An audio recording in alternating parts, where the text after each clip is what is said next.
Alrighty. Ho, ho, ho, ho, ho. We is back for another day. And let me just quickly grab my stuff. And let me just get cracking straight into things. We got a lot of stuff to get through today. A lot of stuff. And by a lot I mean 120 fights. Because it's what? Day 112. Goodness gracious me. Goodness golly jeez. Right, let me just quickly run and add Bareku. And without getting absolutely destroyed. There we go. Right, running a 3-minute ad break just to start us off. Just to get us going. And yeah, it's pretty much, oh my goodness. Oh, 7 months. Good golly Jesus beans. These months are going so fast. I could have sworn it was only like 2 weeks ago that it was like 6 months. My lord. Anyway, how are you doing? How is life?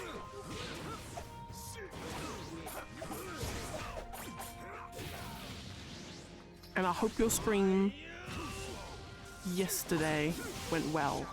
Was it yesterday or the day before? I'm pretty sure it was yesterday. Hope it went well. Sorry I missed it. Oh, hello. Yeah, I've just said. Oh, you just got back. Oh, how are you? Oh, good. It isn't fishy. Did you catch anything? Oh no. Too kawaii. Is that for tea then? Yeah. Yeah, I've had a chicken wrap, so don't worry about me. Okay. Come here.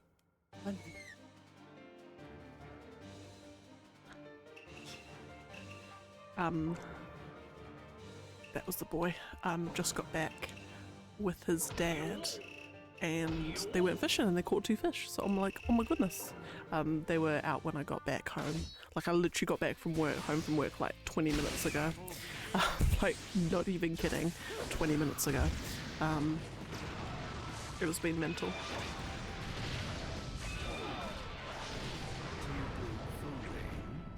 Oh wow, 3 hours just chatting.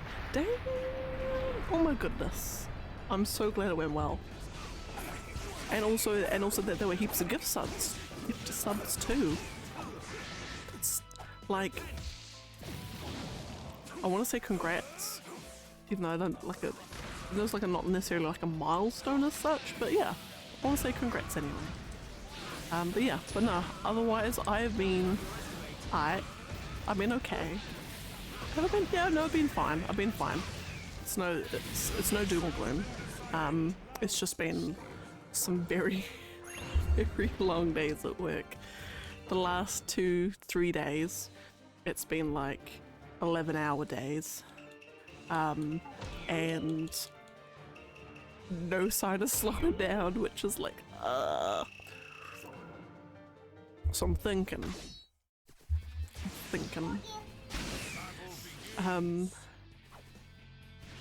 I'm thinking possibly my stream schedule might adjust slightly. And when I say adjust, I mean I'm going to aim to do the normal scheduled stuff, but I can't guarantee that I won't. If I'm like missing a day or something, then I might stream on like a random day that I don't usually, like a Monday or a Tuesday. And it's kind of just it's really just until I finish this Naruto stuff, because I want to have this all finished before the next Storm game. I've kind of am on because I'm on a deadline, a self-imposed deadline mind you, but a deadline nonetheless. So I want to get the stuff all out, so at least until like start of November. Stream schedule might be a little bit whack, and also depends on to be honest, also depends on whatchamacallit, depends on how work is. So yeah, so it's sporadic. It's gonna be sporadic for the next wee while. Don't look at people's, just get the notification up. Yeah, I'm the same. I'm very much the same, just because I can't rely on my nights being the same, or like my daily schedule being the same.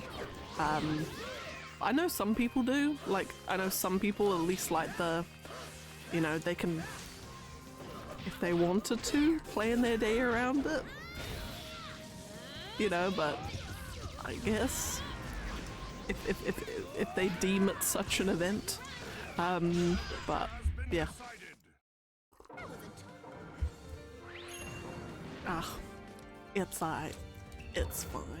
It's we kind of got the, not directive is a strong word. It's more like a solemn FYI from a boss on Mundlo. The whole team got it from our one-on-ones with our boss this week. Was very much like, we've got a team of 5. In the business overall there's like 15, but in our particular team there's only 5 of us. We are potentially getting a couple of new people in, which will be fantastic. But until then, and I suppose even with them, basically from now until Christmas, there's going to be like no sign of any of this letting up. We've got so much work coming out of our ears that like we are all struggling to keep up. And like, you know, the thing is, like, when you've got clients as well, you don't want to let any of them down. Like, every client you want to feel like they're the most important client on earth, but when you're doing that for like 20 different clients, it just gets exhausting trying to keep up with everything. And you don't want to like forget anything or not do a client's work when they would want it. You know, it's all this sort of stuff. So it's a major juggling act that we're trying to do at the moment. All of us are doing it. So it's basically like, yeah. And because the other thing too is like, so we have utilization rates, which is basically in a month, assuming 40-hour working weeks, in a total month, what like ratio of your hours should be like billable or chargeable to the client. So each of us, you know, depending on our role and what we're in charge of, we have different percentages. So me and one of my colleagues, our percentage is 60%.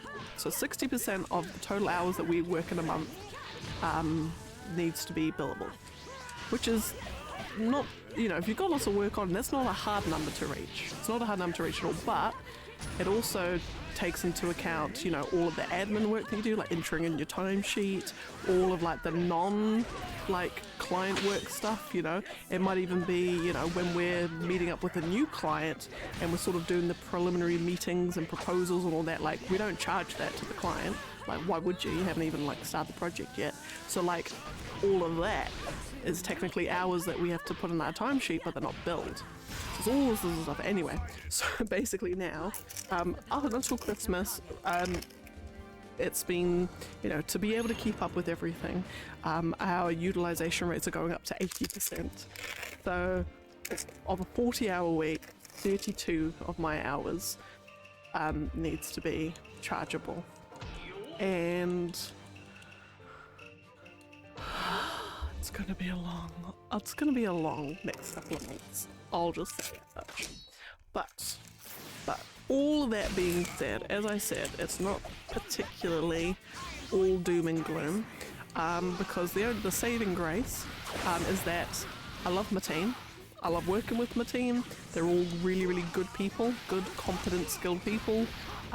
You know, I've got clients that, you know, I love working with. It actually like gives me energy working with them, so it's not all bad. It's not all bad. Anyway, that's me work life.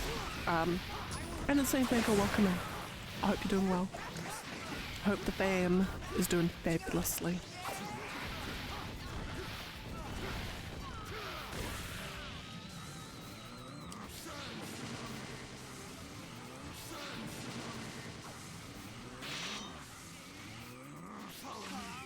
What am I doing? There we go. And because we ran out of ice cream today or yesterday and I forgot to go to the supermarket to grab some more, I have a delightful flippy top yogurt. Instead of ice cream. Screw that. Yeah. Like, definitely Wednesday I'm like, oh, I just can't be bothered, right? Like, it's a lot. And especially for someone like me who very much does take my time with things, probably tend to overthink a lot of stuff. You just, like, it's one of those jobs very much where you can get overwhelmed with everything going on. And for someone like me who works quite, I'm gonna say slowly, not like horrendous, at least I hope not, hope I'm not, but you know, when I'm like, oh, I've got to get like 10 reports out and they're all taking me like 4 hours to write, that's, you know, 16 hours, but that's like 2 days worth, but then it can't be 2 days worth because I've got 50 bajillion other things I'm meant to do. Anyway, it should be fine. Hopefully we get, you know, these new people start. Actually no, one of them we're not going to get till November because they're actually coming from the States.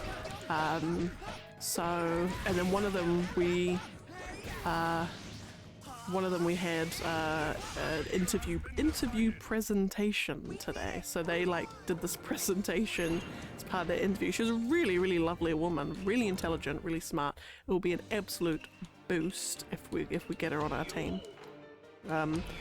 And she also gave me a few different ideas for a little fun thing I'm trying to do with my team that me and my team came up with today. And we have this thing called like a weekly resource meeting where on Friday afternoon we basically plan what we're going to be doing the following week, and we sort of like put our hours down towards different projects just so we can kind of get an idea of, okay, well, you know, next week I've got technically 7 hours that I haven't put towards anything, and you know, and someone's like -5, so then we think, okay, is there anything I can help take off them to ease their load, and you know, vice versa sort of thing, whatever. Anyway, but in today's one, we came up with the idea that I'm going to do, for those of you who've done Kahoot quizzes, like the one where like you've got like the single screen with the quiz and then everyone joins on their phones or laptops or whatever, I'm going to put together a little Kahoot quiz for my team. It'll be like, you know, it'll be work-related questions, you know, what Microsoft product logo is this? But I'm gonna try and keep the questions fun. But educational is going to be, that should be my motto, fun but educational.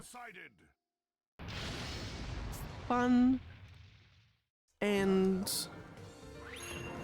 slightly educational. Maybe, I'm not sure. Anyway, I'll work on that one. But anyway, yeah, so even though work can be hell at times, and it's definitely the work, not the clients, I guess. Some clients are just, whoa.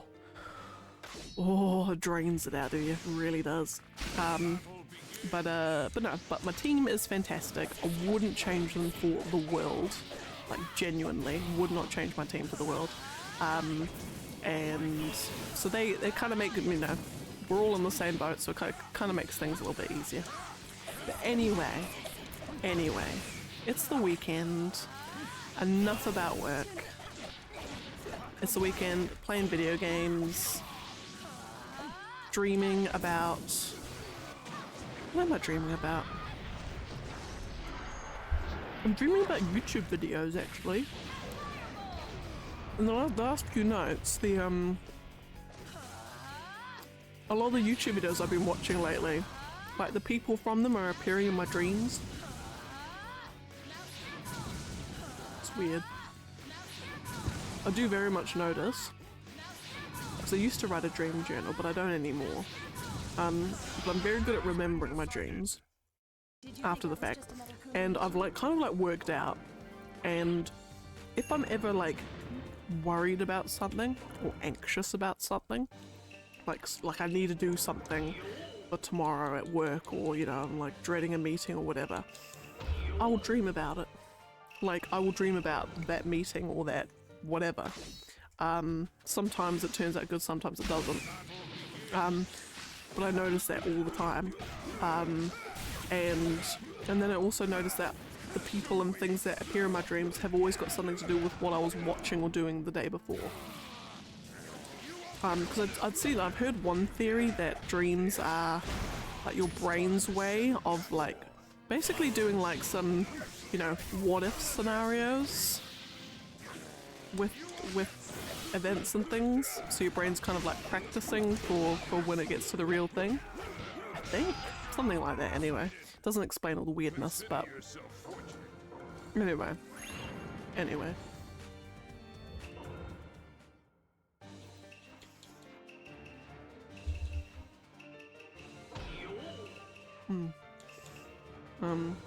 But no, ball. Thank you. If it ever gets real bad, I promise I'll reach out. I'll probably vent. I need to have I've got a venting thing on my Discord. I should probably actually start using that.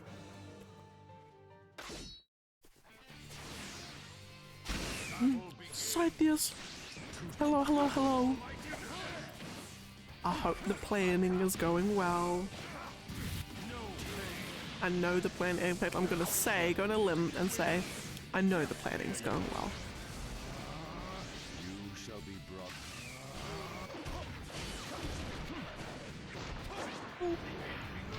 What's that? Are they? Have a look. Okay. I was gonna say something. Oh.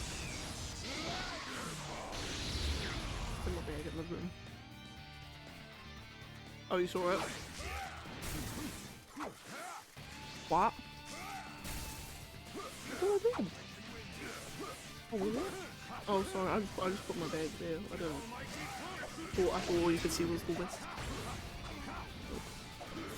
Anyway. Okay. Well, I've got my thing in. What's the time?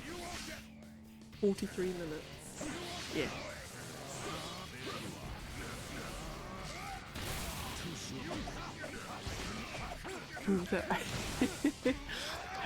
Much appreciated. It's nothing major. It's just long days at work with literally no end in sight. Which, and to that end, if any of us are having bad days at work, or long days, or just need to vent in this world of death and uncertainty, we're all here. All here for an ear and a shoulder. A virtual shoulder, but a shoulder nonetheless. Battle begins.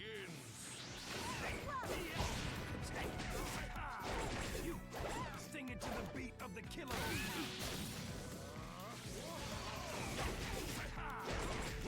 It was funny. It was the other day, I was at a client workshop on like a 4-hour workshop on Tuesday. But during it, so we were I was trying to show them how to make news posts and stuff on their intranet. And then so I was showing them how to get like a news link, so you can get an external article from another website and make a link to a news link to it on your intranet. So I was trying to show them that. So we went to you know, just it's called stuff.co.nz. It's like the one of the main New Zealand news network websites, networks stuff. Anyway, so we're like, right, let's just find a news article to look at. So we went to the homepage and it's just, you scroll down, it's like natural disaster, this person died, this person's going to court for this crime, violence, natural disasters, and it's just scrolling down and you're just like, it's there. And we were like having a little joke about just trying to find something positive, something of positivity on the front page. It took us about like 5 mouse scrolls, probably about the 30th article down. We managed to find a positive news article to use as our example. It was just like, oh, the world just needs to, not like the world needs to stop, but like, you know, I suppose news websites don't really make their money on, you know, if everything was all happy, no one's going to read about it. Everyone loves a bit of drama.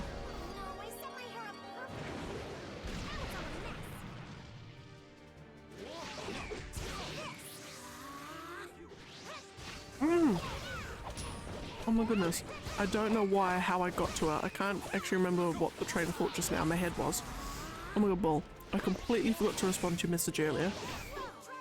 I did see that there is, I do know that there is a new Dragon Quest game that's come out. Actually no, a couple of them actually. Actually no, I don't know if the second one's already out. There's the Infinity Strash one, The Legend of Dai, which I was looking at a review at and it's, so I'm not dying to get it.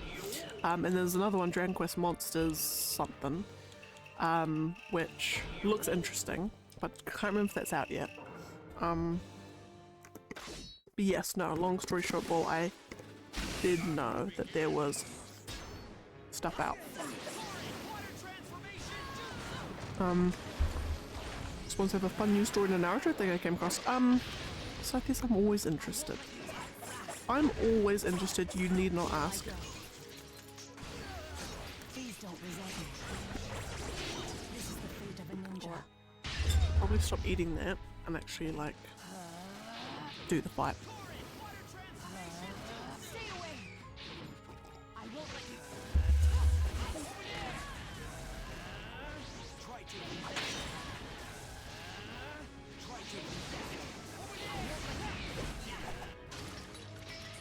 The splash. I won't let you escape. Stay away.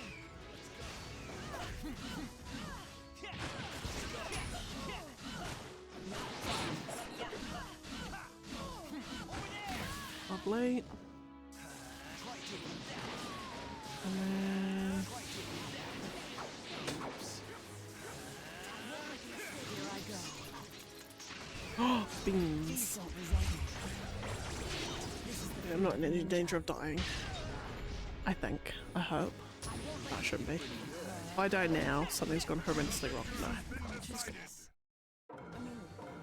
Alrighty.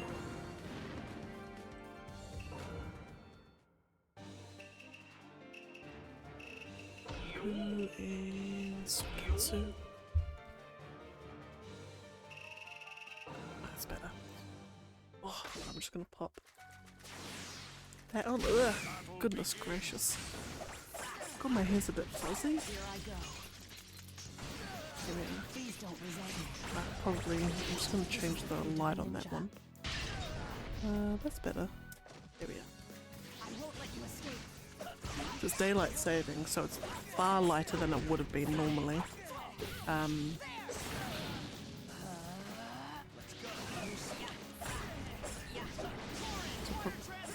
Ah, beans.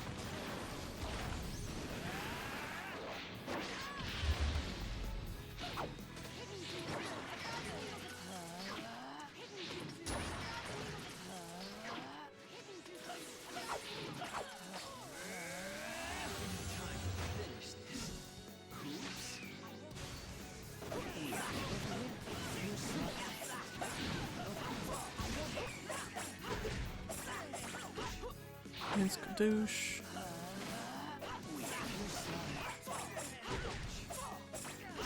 Oh yay!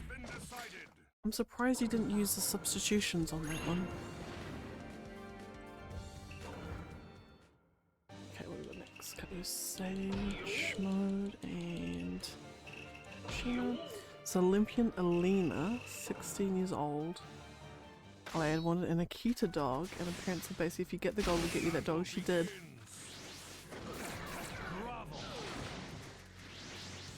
The Prime Minister presented her with the government approved. Oh my goodness! Like the parents are like, oh yeah, if you get gold, she's like, challenge accepted. I really goddamn want that dog. Oh nice! Good on her. Good on her. Wait, in what Olympic sport was she in? I'm good.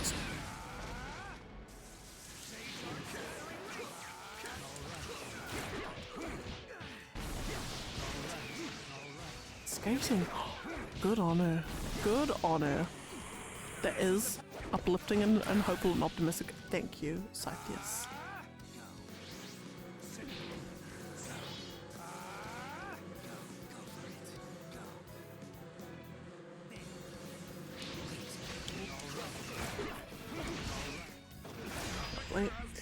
As for the Naruto thing, who do you think is the strongest and most resilient? Strongest or most resilient character?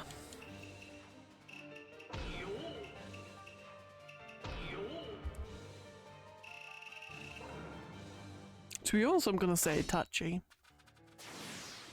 TBH. Because honestly, he's one of the very, very few characters that you never saw like losing fights. And like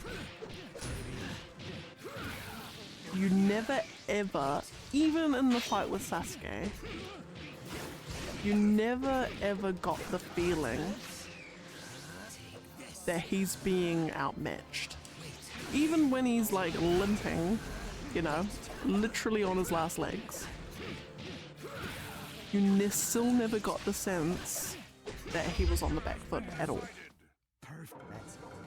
That's not to say that he is literally the strongest, but at least in terms of most resilient, and like he felt the most resilient.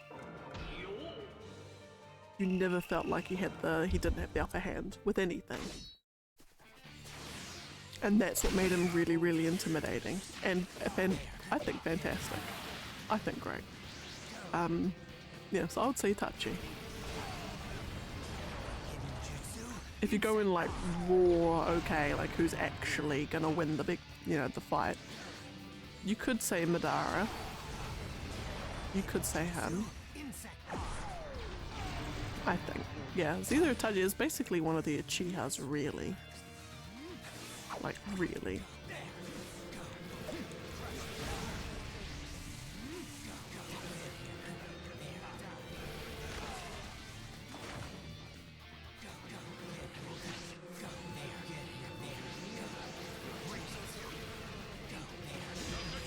Fabulous.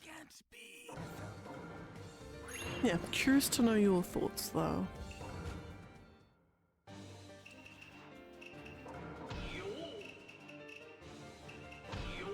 Wonder what I came across that maybe Kushina.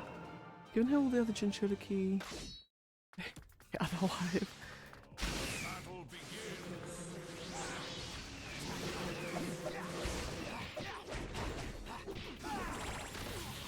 Touché. Touché. It was and I suppose given the circumstances in which that was all going down as well, you know, the motherly love instinct almost, you know, the undying need to you know, protect her son maybe, like, as well, like,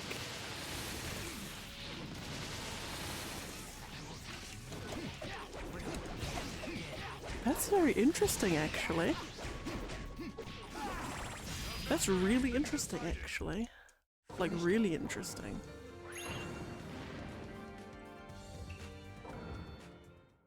Yeah, because there's like so many ways you could spin it as well. I like, you know, because... Yeah, yeah, yeah. She's literally just given birth. You know. Everything's going down in the village. They had to like take them away somewhere. She's physically drained, mentally drained, emotionally drained, say spiritually drained as well if you want. She's like, could not be in a more vulnerable state, you know, open to, you know, all manner of things. And yet, yeah, and then yet she survives Kurama getting extracted, and yeah, I think you may be right there, actually.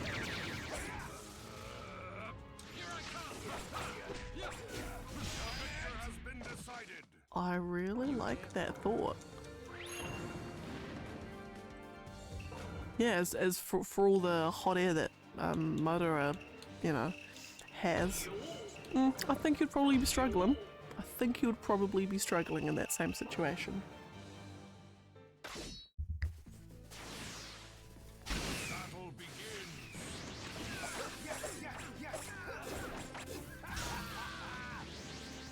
Brace yourself. Here I come.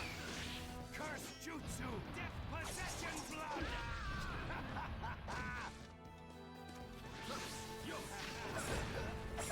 Yes, look at yourself.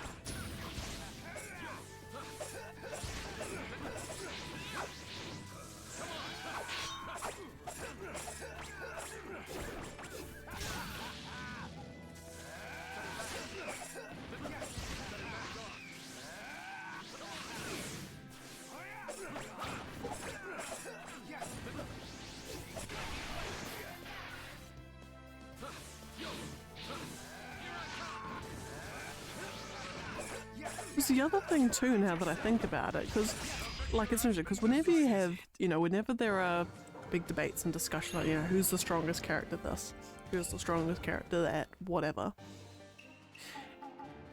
there's always very much, you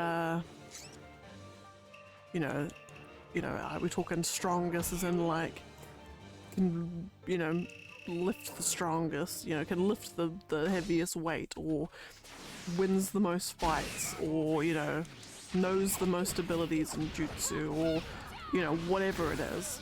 There's so many different metrics people use. But when it comes to like Naruto as well, because they're like, augmented's not the right word, but like when you've got like something like chakra involved, you know, it's very hard to get a good, it's sort of, it muddies it a little bit, because like, you know, everyone seems to be able to survive like a bloody skyscraper thrown on them. Probably chakra in the mix, you know, to help with that, and maybe someone's level of chakra control would affect whether they could or not. So, you know, so it's hard to like gauge true raw strength, unaltered. But Kushina, with that scenario, there's no level of like chakra augmentation, or like, it's literally, she literally just gave birth to a child and was able to do all that. Like, there's no like, yeah. Sorry, I've got this itchy bit in my shoulder. It's like on one of those like really tricky spots. It's like, you know, unless like, you know, childbirth in the Naruto world is, you know, they help it with chakra, I don't know. Yeah. Anyway, I don't know where I was going with that. Training going well, nearly ready. Exciting! Oh my goodness! I'm so excited. I don't think I'll ever stop being excited, to be honest, even after it's happened. So just be ready for that.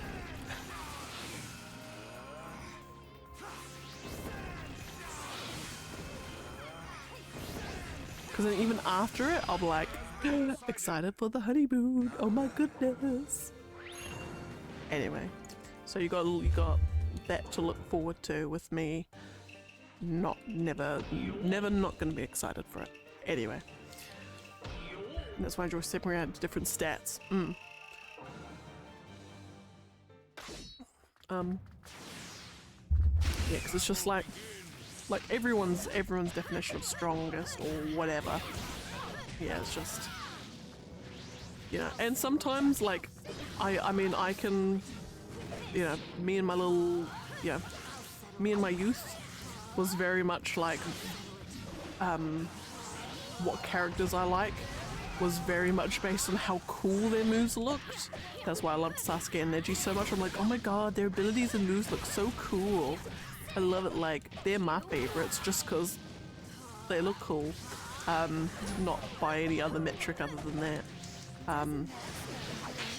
Yeah.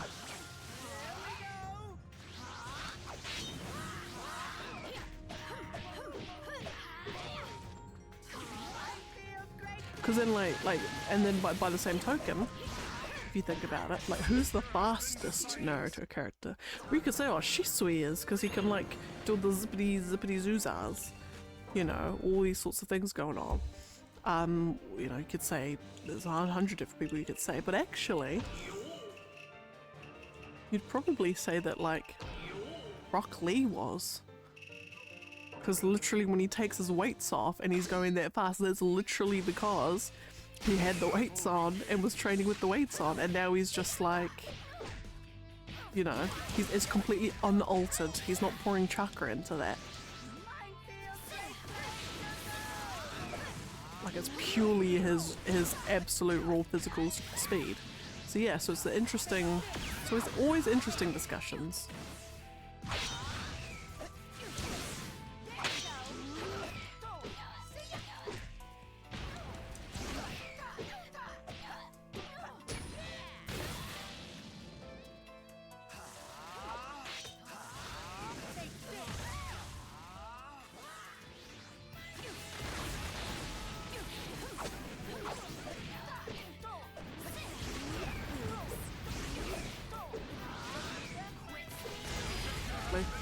An 8 gates guy without chakra.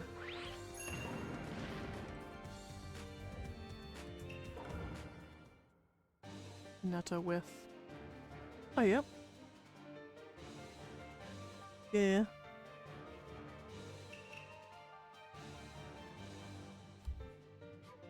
Yeah, because it's all, yeah, I think in Naruto you have to make the distinction with chakra or without.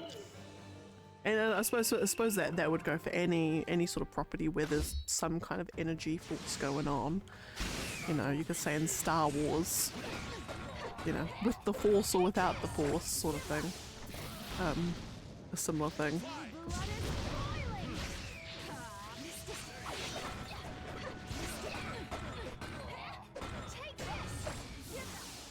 You know, Dragon Ball Z with ki or without ki energy.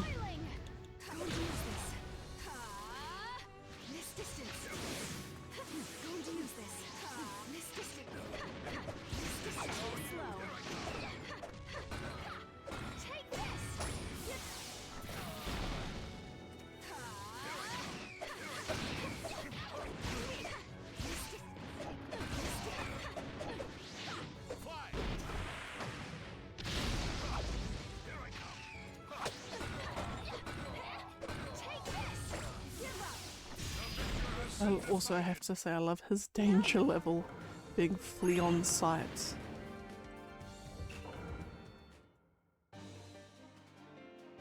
Yeah. if you were reading, like, I don't know, enemy reports and you saw that written about yourself, you'd be like, just walk back home being like, oh yeah, that flea on sight person, that me. Like, you just feel so good. What a confidence booster. Yeah. But also, on the other hand, then, you know, being an enemy ninja and reading that, and then he was in the battlefield, you look to your left, you just see like a flash of yellow hair, and you're just like, retreat! Like, you know, and then you're running away, and then suddenly you see it like flash in front of you, like the fear of God would be put into you.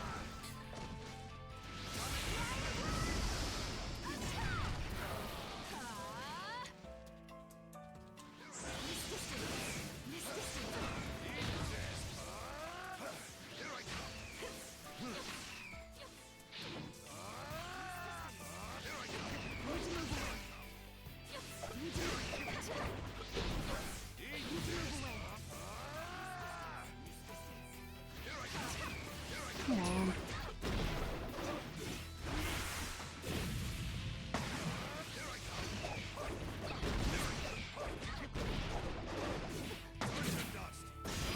Lovely.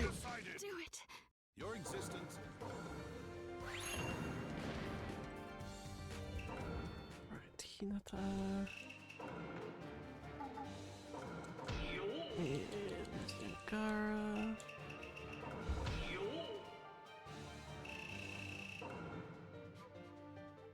Right.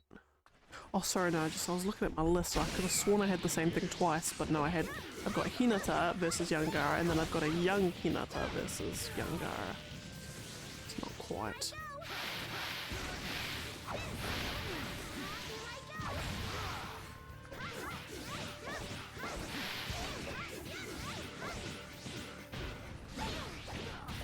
Sploosh.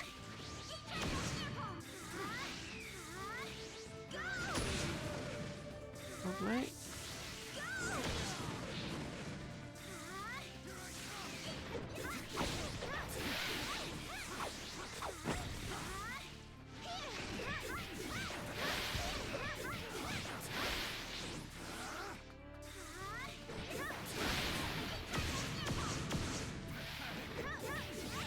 Fabulous.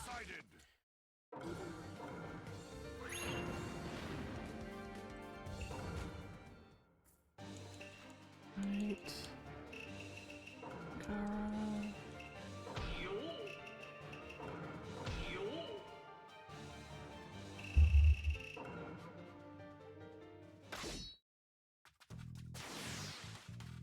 Battle begins.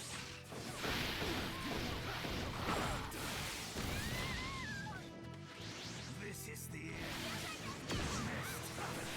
Oh yeah, it's funny, so in November, on a weekend in November, it's my niece's 18th and we're doing a big paintball thing, up north where she lives. And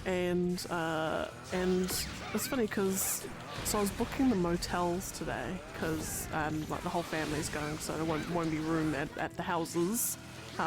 For us, so I was booking a motel, trying to find a 3-bedroom, trying to get 3 rooms for me and the boy, and then my dad and my younger sister.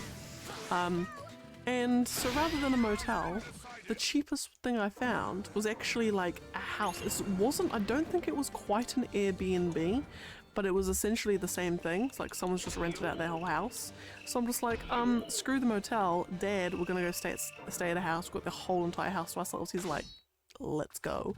So I was thinking like, I might just never like look at motels again. Well, unless it's, a place where they don't have any of those sort of house arrangements sort of thing. But I'm like, why would you even bother going to a motel when you've got the entire house to yourself? My goodness. But I did get so I booked it and I got the instructions from the person who owns it, and they're like, just make sure that make sure that you don't use the driveway next door to like turn around in or something, because the lady there doesn't like it. So I'm like, oh, I can imagine that. Imagine being one of the neighbors, and then of course you got like different cars and different people turning up every day to this house, and then they're all using your driveway. I can imagine it would be kind of frustrating, but anyway. Oh, peanut guy, hello.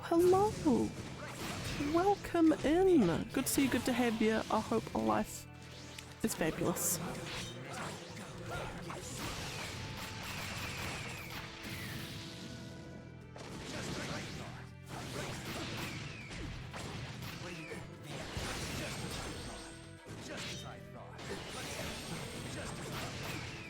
Come on. Ow. Okay, I'll tell for my niece's 18th, in a couple of months. A month and a half. So we're going up north in New Zealand, to the city where she's in, and because it's, I won't go into details, but there's a little bit of family drama going on. And my dad's like, I don't even want to go anymore. Nothing to do with my niece. And so I'm like, look, Dad, we'll book a motel that's away from this, so if you want to, depart, once the paintball's done and then you want to get out, then at least, you've got somewhere to escape to. And he's like, no, that sounds fantastic. So I'm like, great, done. Sold. Yeah. Yeah, family drama. It's always good times, and it's always great when it's family drama that doesn't need to be family drama. It's all born from like miscommunications and misunderstandings. Well, I don't think in this case it's necessarily that. It's more like, because I've got technically like mum and my dad and my younger sister. And then I've got 3 older siblings, and we're all dispersed around the country. So I'm the only one in the South Island. All the rest are up in the North Island. So I'm kind of like away from away from all the rest. I don't, it's not easy for me to go and see any of them. So I'm sort of kept out of stuff. There's an in-joke in my family that I'm always the last to know anything. To the point like my youngest niece, I didn't know that she'd been born until I went to go visit one of my sisters, and she's like, "Oh, we're gonna go and visit your brother." I'm like, "Why?" And then they're like, "Oh, because his daughter's been born." I'm like, "Sorry, what? Sorry, excuse me?" Oh, and they're like, "Oh, did no one tell you?" And I'm like, "Clearly not. Clearly not." Anyway. So yeah, so it's kind of an in-joke at the moment. But yeah, but the latest family drama is just that my mum and dad weren't told something until mum and dad were left out of the loop on something that they only found out yesterday about. So I just had dad call me up and be like, "Did you know?" And I'm like, "Yeah, but I was told not to tell you." And he's like, "How long have you known?" And I'm like, "I don't know, a couple of weeks." And he's like, "Oh, okay." Anyway, so I wouldn't be surprised if by Christmas there's a couple of factions. My family split into different factions, and then the biggest drama is going to be, where do we go for Christmas? It's just like, sometimes I'm like, I'm so glad I'm down here, and I can just kind of like just retreat away, like, y'all go do your thing. I'm just gonna be down here. Call me when you need me. My goodness. And then the boys' family has like none of this drama at all. They never have any drama. And I'm just like, oh, if only my fam was like that.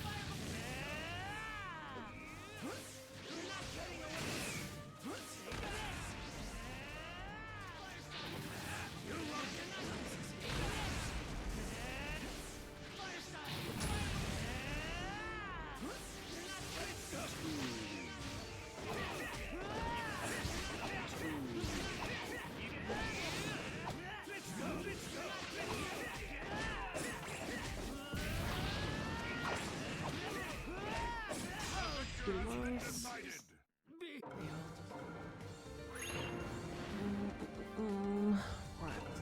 Young Hinata and Yankara.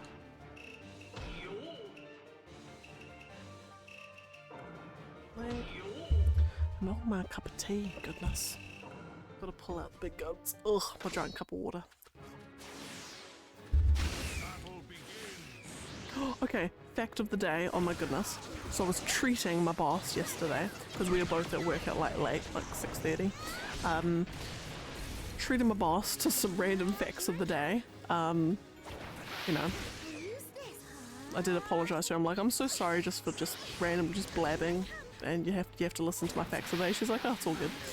Anyway, what reminded me was the sound of my water in my cup, because amazing fact of the day, oh my goodness. So, turns out, different temperatures of water have different sounds.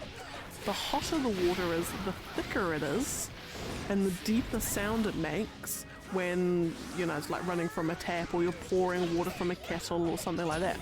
It sounds deeper than if it was cold water. And I'm like, that actually makes so much sense. Because I boil the kettle, I leave it for like 20 minutes, half an hour. And if I'm pouring water from the kettle, just by like the sound of it and looking at it, I can tell. I'm like, oh crap, I've let the kettle by itself for too long. The water's gone cold. just instinctively. I thought instinctively, but no. Instinctive to my brain. You know, my brain's like, well, yeah, it's because it sounds different. Amazing. Amazing fact of the day.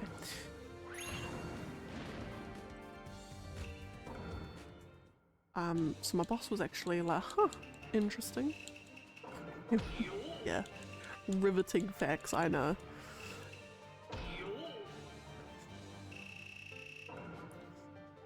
Yeah, I just find random stuff. Your mileage may vary on how amazing the amazing facts are, but I always aim to educate. We always want to walk away knowing more than we came coming in. So, even if it's useless facts that will probably ever only be of any value at a pub quiz, but at least we have a better chance at pub quizzes.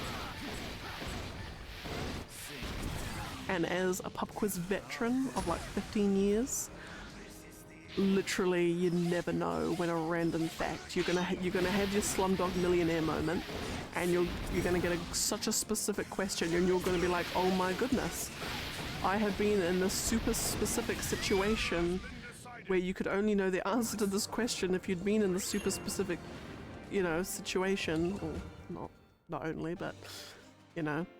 And so I randomly seemed to know the answer to this question just because a strange series of events led me to stumbling upon the answer. So you never know. I am indeed. I mean, I'm not any good at them. I mean, actually no. I won't be too modest, and I'll say, oh, I'm a moderate skill level at pub quizzes. In my team, I'm very much the TV, cinema, and media expert, excluding music, because literally any song that's come out in the last like 10 years, don't bother asking me, I've got no idea. No idea. And I'm also like the random fact person. And also any like word or linguistic things. I'm not too shabby at. But no, I've been going to how old am I? 27. I've been going to pub quizzes for yeah, like 15 years. There was a pub quiz in the place I used to live in. There was one that would always go every Tuesday night at this pub. We'd been there for 12 years. It's mental. So I do pride myself on being semi-good at pub quizzes. There was the true moment of pride though, which I think we were probably reading too much into it, and we were probably, you know, not being as modest as we should have been. Is in the town I used to live, my family, we were kind of like known around town as, if you're going to like a pub quiz fundraiser, you know, for like a school's just running one to pay for their sports equipment or whatever, and we walk through the door, everyone's like, oh god, they're gonna win it, aren't they? And then we do, because you know, you're not feared on the pub quiz circuit unless it's for a reason. So we would walk through the door and everyone kind of like mentally forfeits at that point. We're that good. But then when we were against people who watch The Chase and The Weakest Link and Eggheads and all that sort of stuff more than we do, because these people would all be retired, we're only average, really. It's kind of like with me and playing fighting games. Chuck me against the computer on average difficulty level, fantastic. Not gonna lose very often. Chuck me against an actual person, no chance in hell. No chance at all. So it's very much like that. It's very much like that on the pub quiz scene. We go to fundraisers because you can kind of guarantee that not very many of the people who go there go to pub quizzes. So we've got a stronger chance of winning than going to like an actual one where everyone takes it like seriously. Yeah.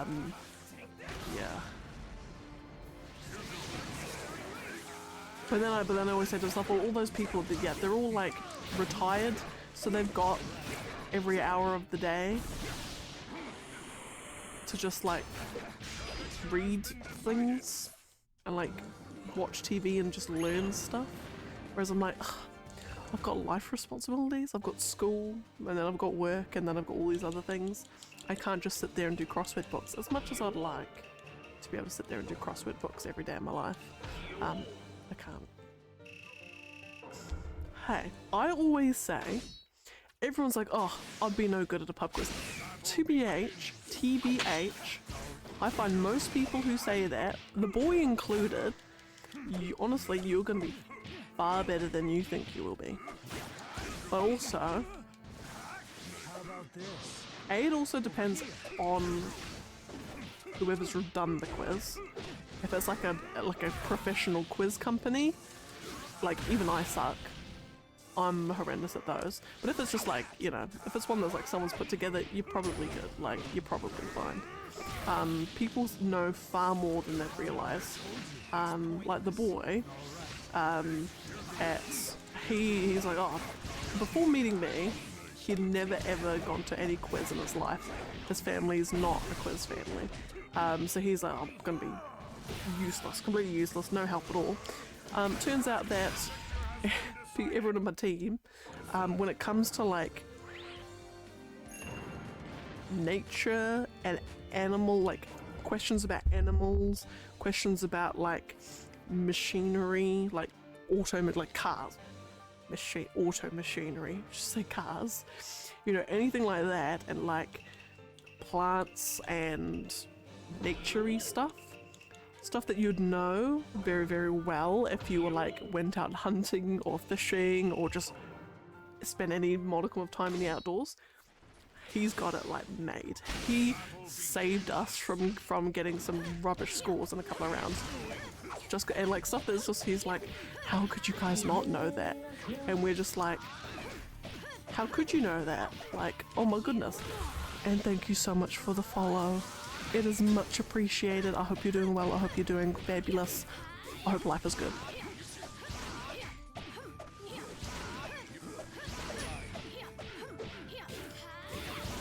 But yeah, so I say to everyone who says, oh, I might suck at a pub quiz, to be honest, you probably won't. Like, TBH. And to further on that, it also depends on the rounds that you get.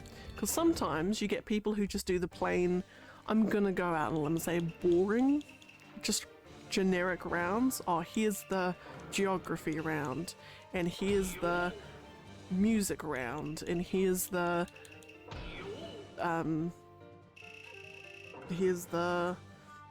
science round, and here's the history round, and here's the sports round. Like, no. You can make those a little bit more interesting, my dude. Do you have to study for them? No. So, I mean, unless you'd like, mostly they're for fun. Like, sometimes you'll do them for fundraisers, which the whole point of it is to buy alcohol and spend money on the raffles, and so on. But like other ones, if it's like a weekly one that you're just playing just for like $20 vouchers or something, you don't need to study for them, just rock up and see what you know. Some people go handy and they're like, right, you're in charge of learning every state in America, you're in charge of learning every capital city in the world, you're in charge of learning every country in the EU, you're in charge of learning every element on the periodic table. Like, some people take it a little bit too seriously. Like, I love them and I do take them seriously, but I'm not that crazy. So nah, no one really studies for them unless they're a bit mad. So you'll be good. Just rock up, see what you know. What else? Yeah. Is it random character selection? Not quite. Not quite. I haven't done one of these in a while, so I'm excited to give it to you. It is an explanation of what I'm doing. which will it confuses everyone who comes in. They're like, what the hell are you doing? But we're ready for the, I'm gonna try and keep to 30 seconds elevator pitch. What I'm doing. You see the number up in the corner. Haven't actually updated that in a little bit. I'll actually update it after this, after the fight with Chio. What I'm doing is I have challenged myself. It's not really a challenge, it's just a very, very time consuming thing. To do every possible matchup in free battle with non-DLC characters. So I'm not including DLC in it. So that's like every possible fight matchup you could do in that, like all 11,000 of them, I'm doing. And so, as you can see, thus, I have done a lot of them, and I've still got a lot to go. So that's what I've been doing. And so what I've done, which I might actually show you as well, after this file show you, is I've got a little bit of a, spreadsheet that I'm keeping track of all the fights that I've done, what fights I still have left to do. And so what I do is I basically, before every day, I randomly, you know, from the list of fights remaining, you know, the list of matchups I've got left, I will just randomly generate a whole bunch of different matchups, do them, cross them off on my list, and carry on until that counter hits 0, which we are scheduled for Sunday, the 13th of November, 2023 is when we are anticipating to finish this thing, if not sooner. So that is what I've been doing. So yes, it's random, but not really random. Like, it's random me generating the fights I'm doing, but then I'm just following a list at that point. And that's me, and that's what I've been doing. So unfortunately what that does mean is because I've got a preset list of battles that I'm doing, I can't necessarily do the matchups that I want, that I may want. And with that being said, I've got to update the list, which we are down to 1,736. And I only update the fights remaining every hour, purely because if I had to do it after every single fight, it's just gonna make this thing drag on longer than it needs to be. And that's that. And that is my pitch. That is my pitch. It was way longer than 30 seconds, I do apologize.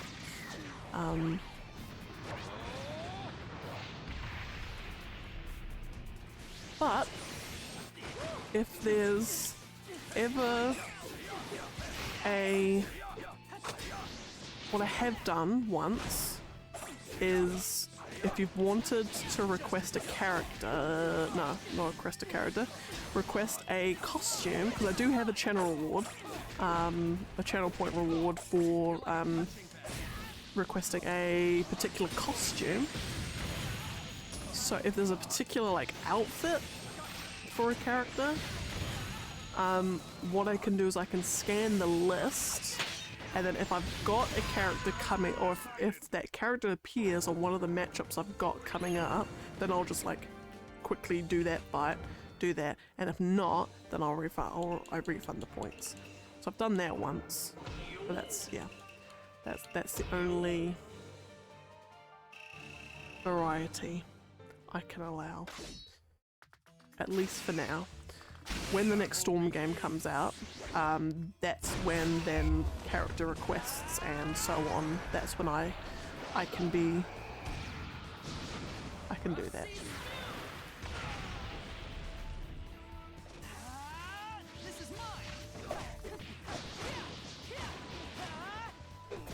And I've also just realised looking at the time. After this fight, I will need to quickly run a 3-min ad. So in which case I'll then be back. So make sure that when we run the ad, you grab some water, you refresh yourself, keep yourself hydrated, keep yourself rested. That's the most important thing. Alrighty. Okay, Just gonna run super quick ad. BRB. Yes.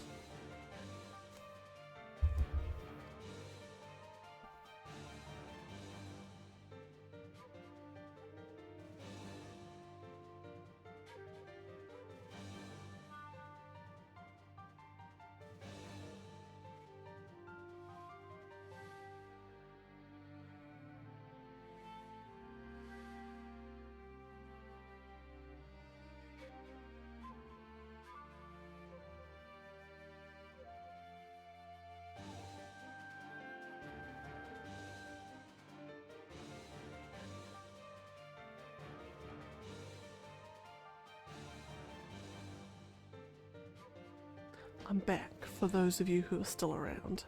I just had to go, the boy had asked me to go and check out the fish that him and his dad had caught. When I got back home they were out, but they were out fishing. So they actually managed to catch 2 fish.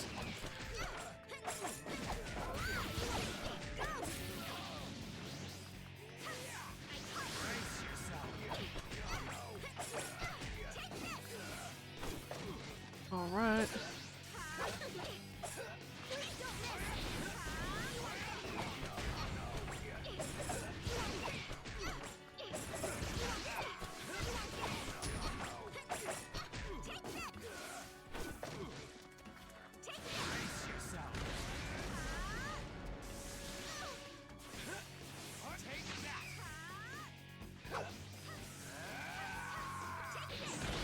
Lovely.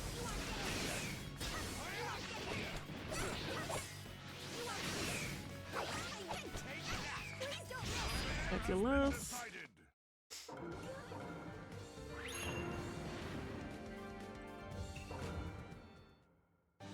Okay, and then he done.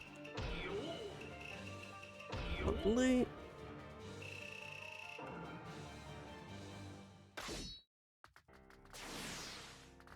Battle begins. Yeah.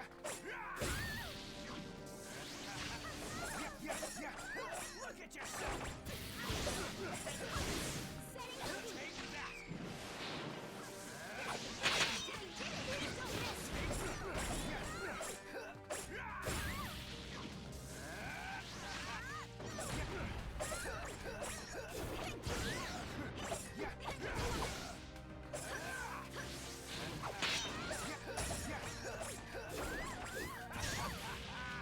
Lovely.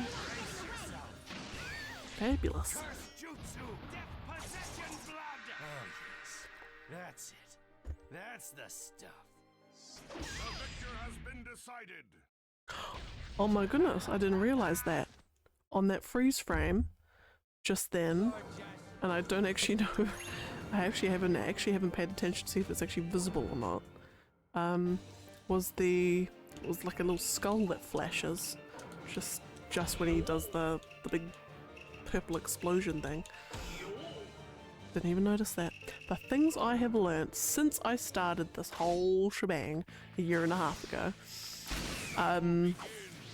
there are so many little things I've noticed that I never would have noticed before. There's nothing like doing 10,000 fights to make you, you know, to make you see this sort of stuff. Like in some stages, there's destructible environments. Like if you shoot a fireball and they dodge it and it goes off and hits a building, that building is destroyed. It's like never ever noticed that before, and I don't know if that's just because I've just never. It's really obvious and I've just never paid attention. Or yeah.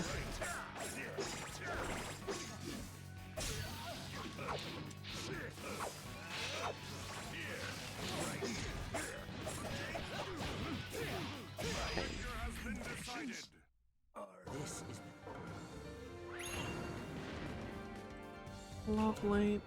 Now what other? I'm pretty sure I had another fact. Oh, I did have another fact of the day that I was telling my boss yesterday, which I feel like feel like I've actually heard way before, so I'm not actually sure if it's common knowledge at this point.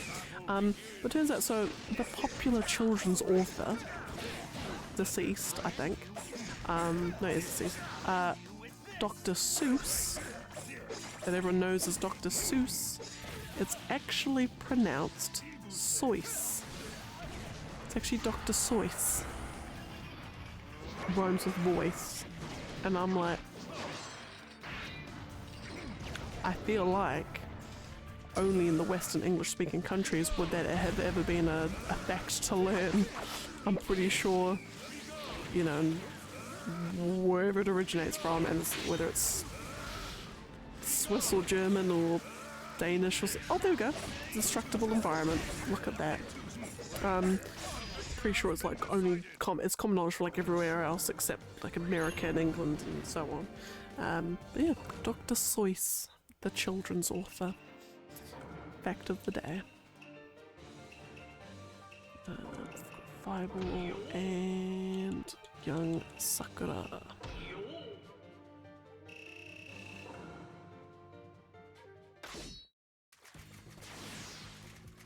Battle begins. Right here.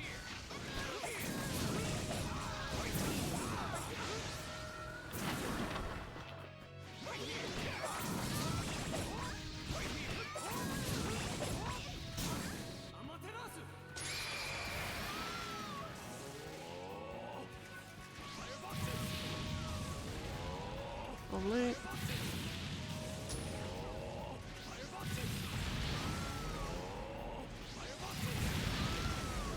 Come on, Sakura, you're better than this. Come on, Sakura, you got this. You can dodge a fireball, but no.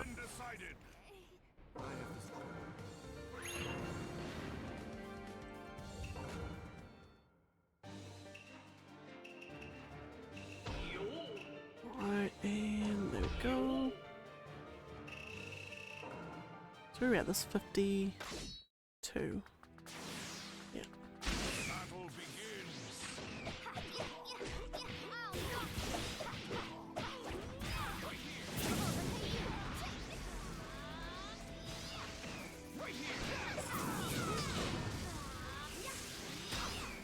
Ouch.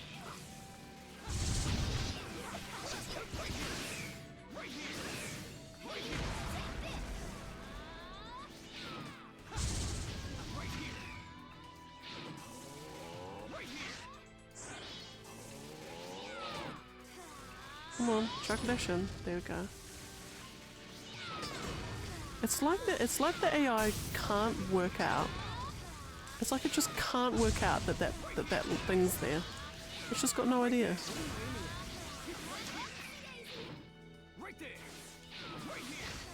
It's just got no idea. That was another thing I discovered, is that the AI just can't seem to work out that those tripwires are there. It's just like it doesn't register, and it will just consistently kill itself whenever you're playing as like young Sakura. It's mad. Battle begins.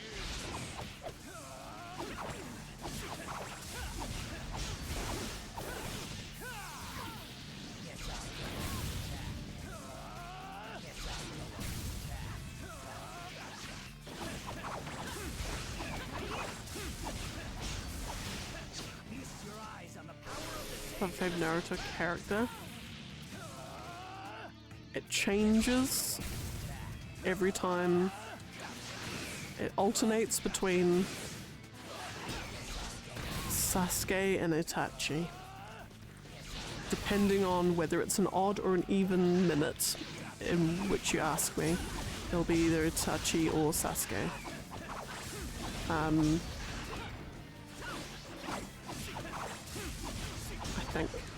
I think. With followed by a very, very close third choice of Neji. Rest in peace. Yeah, I think so.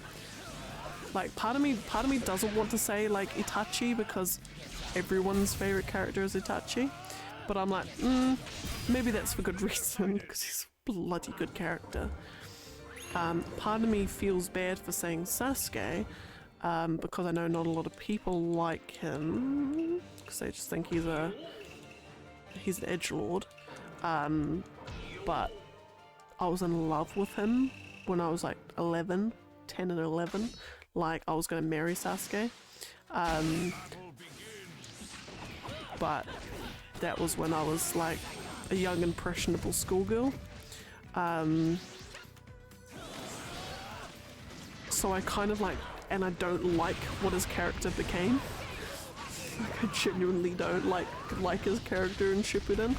He just kind of became, I didn't know how to write him. There's actually in Shippuden, a lot of characters just became something. Like they didn't, like, their character arcs like started and ended pre-Shippuden almost.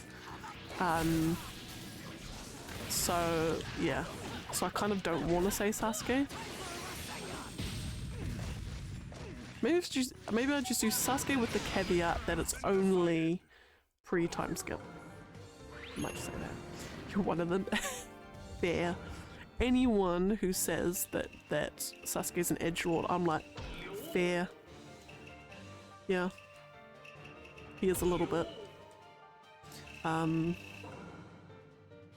just like that his colour scheme, or you know, he's associated with the colour purple, and that's my favourite colour.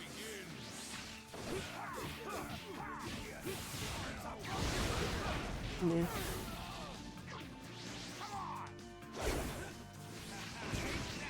Actually, now that I think about it, Minato might actually be another favourite character. Because he's just supremely likeable. Like, if you don't like Minato, then... if you dislike Minato, then there's something wrong. If you like or are ambivalent, then that's okay.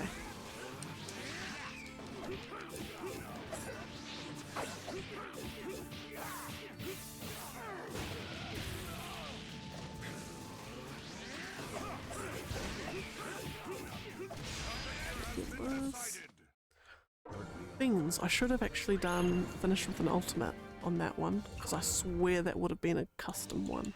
I'll try it with Hidan. Because sometimes with this, when you're doing when you're finishing with ultimates, the characters that do have quite a close relationship together, for whatever reason, where they're mortal enemies or besties, sometimes there'll be like a custom ultimate, and sometimes there won't be when you would expect one. That's weird. Like there's one with the 4th Kazekage and Tamari, which makes sense, it's father and daughter, but yet there's not one between like Itachi and Kisame. I was like, surely there would be one. Like, surely. So like with these two, I would expect there to be one.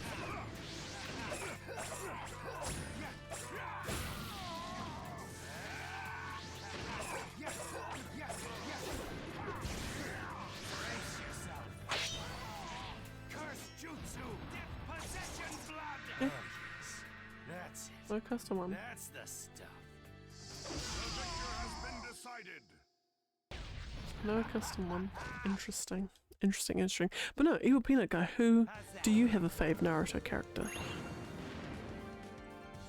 And it is okay, we are a judgment-free zone. So if it's someone like Kabuto or someone like Konohamaru, you're forgiven.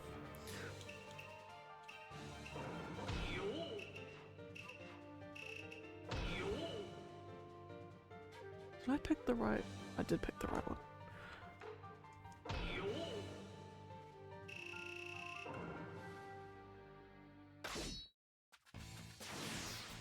Battle begins.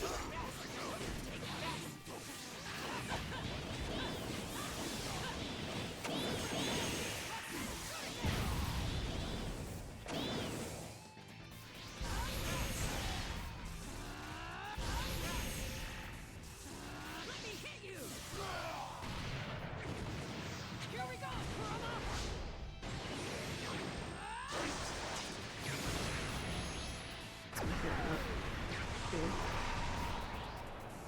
bit better.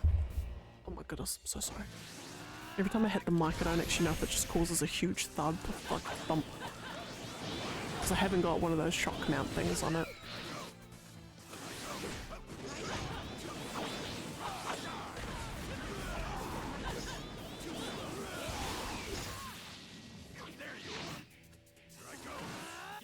Oh. Oh.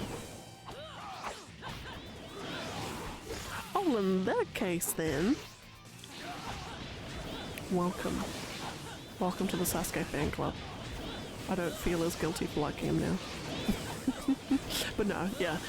The writing wasn't the best, I felt. And I feel that with a lot of the like in Shippuden just in general. It kind of got to a point where it's like, with a lot of characters, like, well, what do we do now? Like, what do we do now? But I suppose when you've got a series that is going on for so long, you're kind of always in danger of reaching that point. And with a character like Sasuke, yeah, I don't know. It's kind of like, because the problem is when you've got like a main character like that, it's like, you know, he's gone off the rails a little bit, like in terms of like, you know, he's gone evil, although he's not evil, he's on a mesh. He's on a mesh. And then once his mesh is done, what do you do with him? Like his entire reason for being was wrapped up, you know, was his whole reason for being right from Naruto episode 1 was Itachi. And then when that finishes up, it's like, what do you do now? Oh, let's have him, you know, take revenge on what Itachi did, even though that doesn't really make sense, really. I mean, it kind of does, I guess, but it's just like, get him. You gotta go all in with them. Will he forever be an antagonist? Great, make him forever an antagonist. Don't worry about the redemption arc. Don't have him be like, oh, I'm suddenly out of the middle of nowhere, oh, I want to be Hokage. No. No. No. That didn't feel earned. Like, it's just so out of left field. And then suddenly, oh no, I don't want to be Hokage anymore. It's like it just didn't know what to do with him. Like, what is his goal? Like, what was his point? So it's kind of like you know, I can imagine that you kind of unintentionally write yourself in a corner with certain characters. You're like, oh crap, like I've done this but it doesn't fit, and like now I've got to reverse that, and it just comes across as just odd. Like it's like with Sakura. I'm Naruto, I love you, screw Sasuke, I don't like Sasuke, he's gross, ugh, I'm gonna try and kill him instead because I love you, Naruto. And Naruto's like, Sakura, what the fuck, excuse my language. And then Sakura goes and meets Sasuke, and she's like, Sasuke, let me come with you, oh my god, I love you so much. And he's just like, what? And then she's like, I'm gonna like secretly try and stab him because I don't like him anymore. And then Sasuke's just like, girl, you can try, like, yeah, no. Not a chance in hell. And she's like, ah, damn. And then, you know, he's about to go kill her. And it's just like, Sakura, what you doing? What are you doing? What are you doing? But yeah, no, I can't stand Sakura's character. I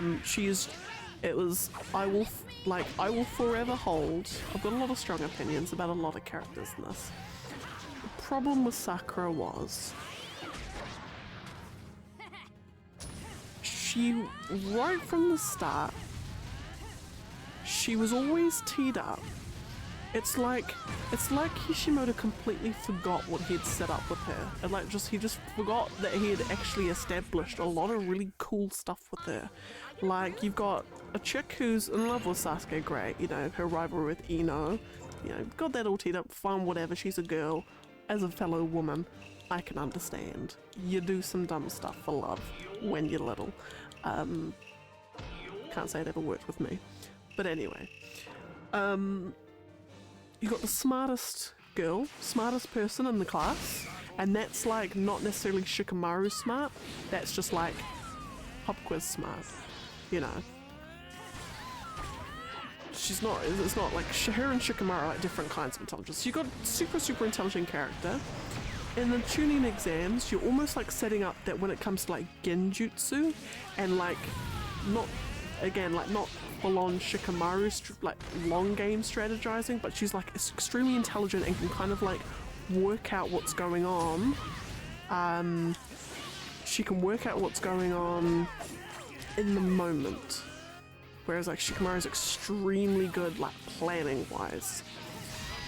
You know, she can, you know, get past genjutsu and stuff. Like, you're setting her up to be almost like a, not necessarily a genjutsu user as such, but just like something that's not what she ended up being. Because the problem is, so you had that all set up, and then, you know, after the tuning exams, it's like, well, she's bloody useless now, because she's not bloody doing anything of any value or worth afterwards. Did I just did that fight, didn't I? I just did the flip side of the fight. Did I? I did. God, I've completely lost track of everything. Anyway. And then suddenly, Kishimoto realizes, oh, I'm actually writing all the three main characters to take after all the Sannin. Oh, now she's got to be Tsunade's student. And now all she is just another Tsunade, but like more insufferable. No. Should have kept, and now she's not necessarily the smartest one. You know, the whole fact that she's like the smartest in her year, that's gone. So that's fallen to the wayside. Now she just can punch stuff. No.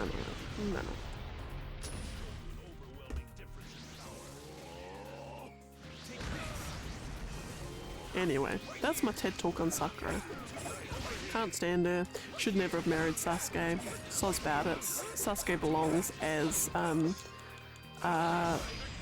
Sasuke needs to stay single. He is not a romantic person. In fact, the fact that he could even marry someone, anyone in the world, is beyond me. Genuinely. It's kind of like, I'm not a huge, like, massive Devil May Cry fan. I've played all the games though. I've semi-enjoyed them. They're actually alright.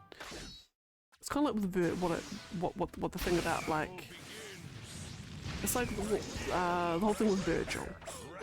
You know, Virgil has a son. You know, spoilers. Spoilers for anyone who hasn't played Devil May Cry and wants to.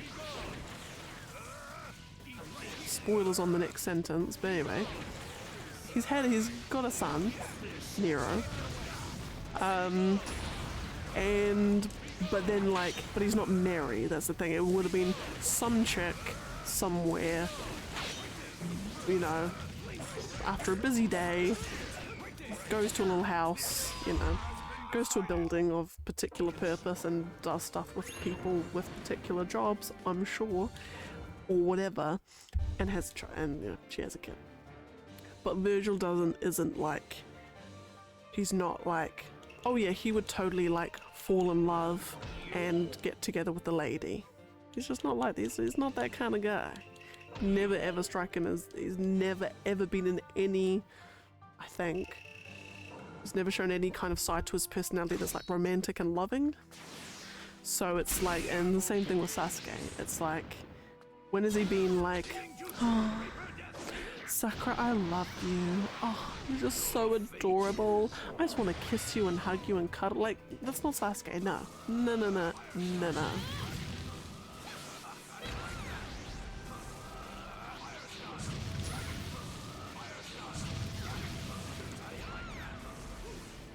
Whereas like someone like Sai, who, you know, his whole thing being like, I've got no personality but, you know, grows a personality. It's understandable that he's like with, you know, you can actually see him and Ino as being a thing, and you can see that he would, you know, be interested in being in a romantic relationship, especially with someone as intense as her. So it's just, Anyway, I've just realised I've completely turned this conversation into being about relationships between anime characters. I'm sorry, that's such a girl thing to do. I do apologise.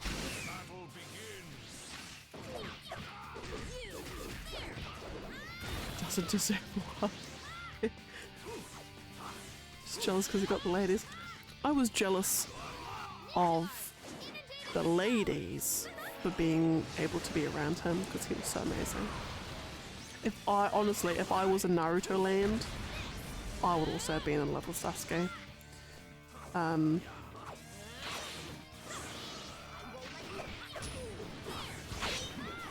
have been in love with Sasuke, but I would have ended up marrying Neji, I think.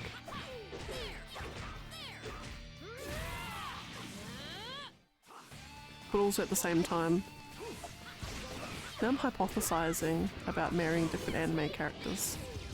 And what would they be like as husbands? I should probably stop doing that while my boyfriend's just out there. Anyway, right, I'll be the Sage and... Wait, Better Sage and Young Shino.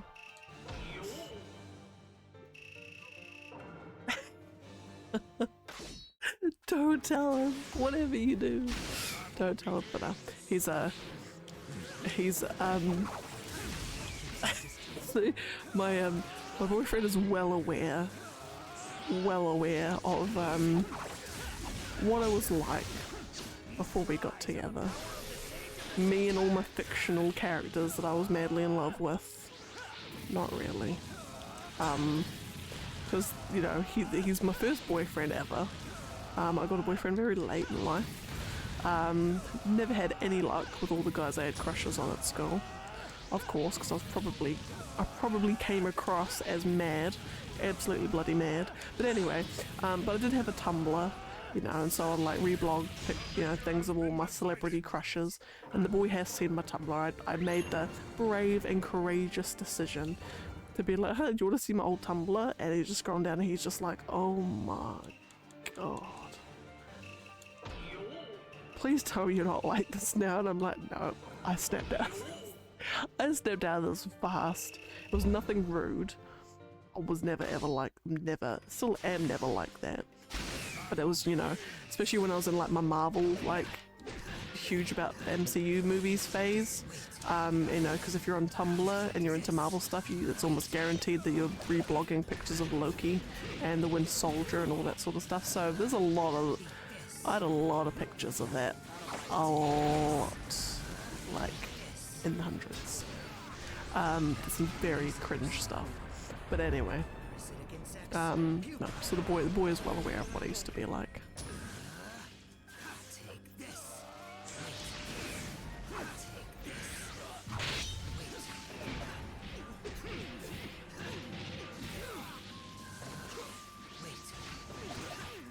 And then they always say, if you ever like look back on, you know, stuff you used to be interested in, or things you used to do, or things you say, or whatever, when you're like, you know, 5, 10, 15 years ago when you're a kid, like how you were back then, and you look back on it and you're just like, oh god, I am so glad I'm not like that anymore. Apparently that's an extremely good thing. And it shows that you are growing as an individual. So I take that, I use that as kind of like my confidence boost for the day. I'm like, I might be cringe and I might be weird, but at least I'm not as cringe or weird as I used to be. I am growing as a person. That's my coping.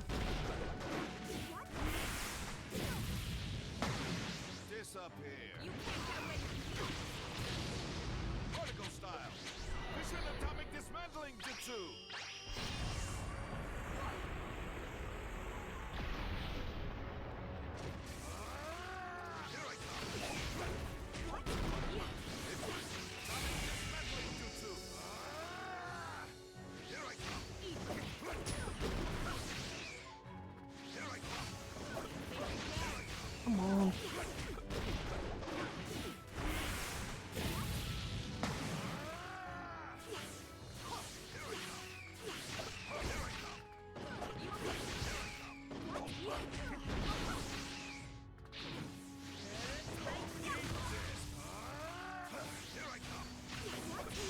Wait.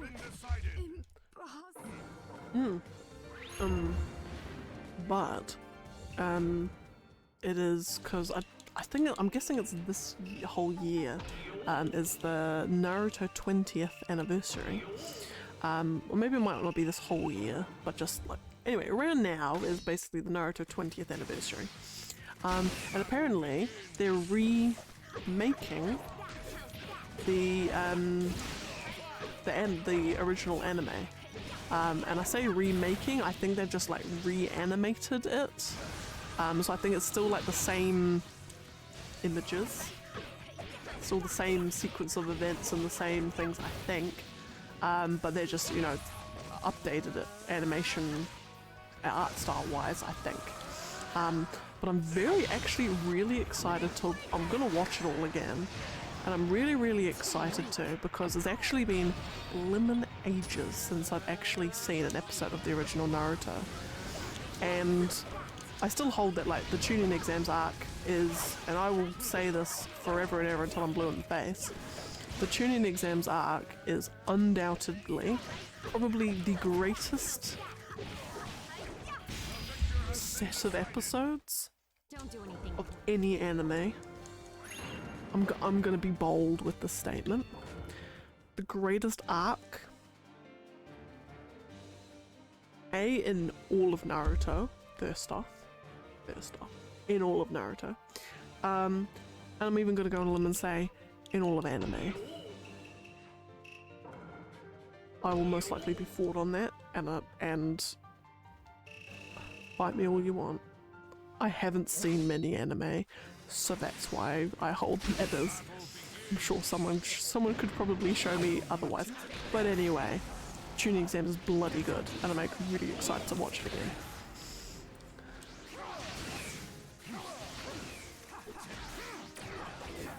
And probably what I'm going to do, because I'm all into my jigsaw puzzles again at the moment. I've had like 7, 8 jigsaw puzzles, all 1,000 piece, of course, one 3,000 piece actually. I'm really excited to do. Back into my jigsaw puzzles at the moment, and I kind of just, I find it really just relaxing. I just put something on TV in the background and then just sit there in front of the TV and do my jigsaw puzzles. So I'm thinking of having the episodes there. Hello.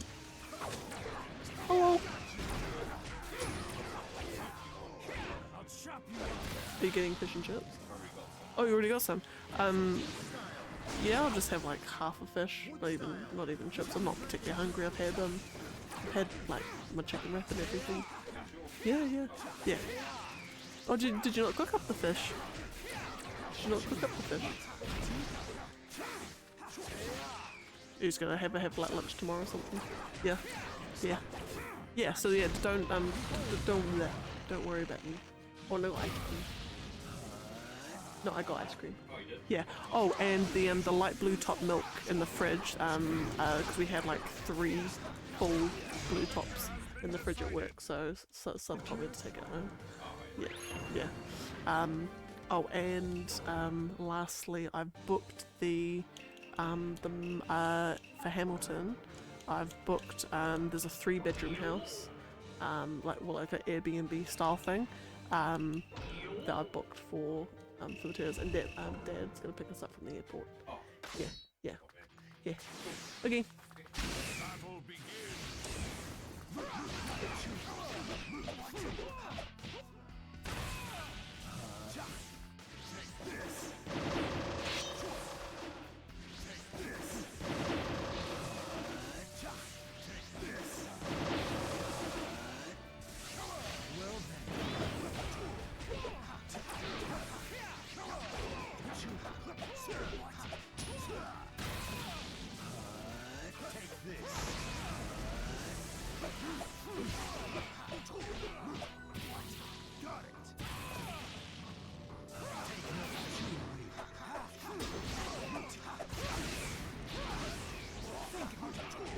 Lovely. How could I lose?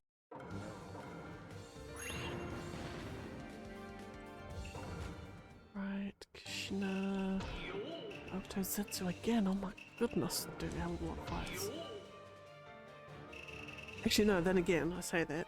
I was going through all the characters on the spreadsheet and just marking off how many fights left per character needs to be done. And Naruto Zetsu is actually not as many as I thought.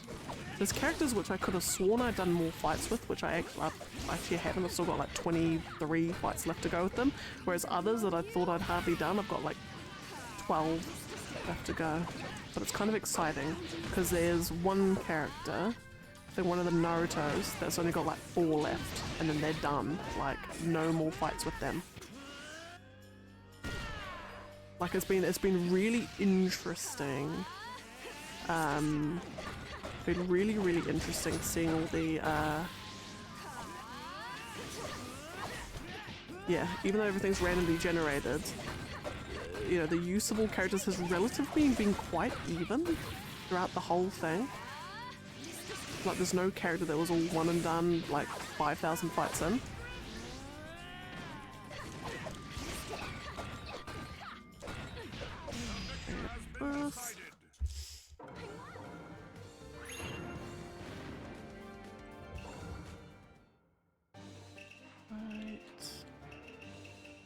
Setsu.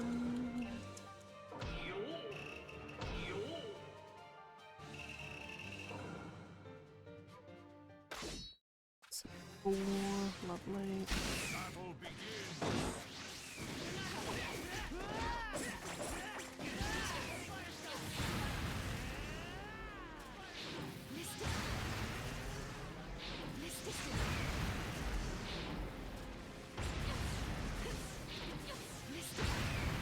Come on, Kushina, you got this.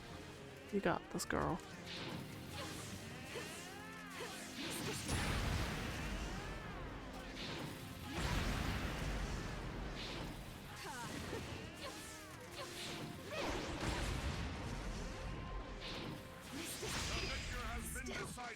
Kushina, come on. Come on.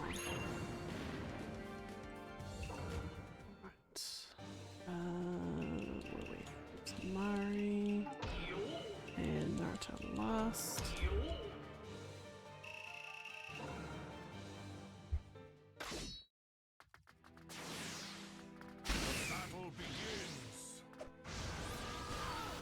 Probably end up doing like 3 of these. There's just certain characters where it's so much more efficient just doing like 3 ultimate jutsus in a row than it is trying to get any level of damage out with their normal combos.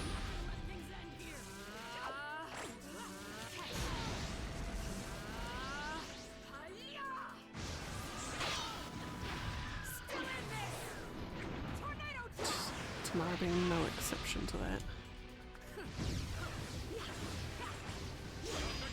Beauty.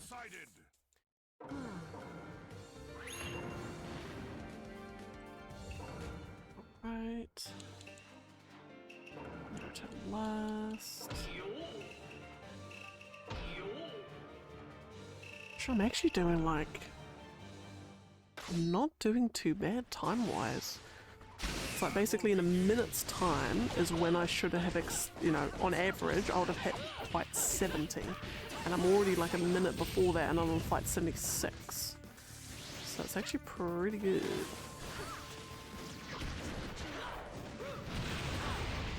It's probably already helped that I haven't actually had any characters that I've been doing horrendously on. Got no conquerors, which is always fab.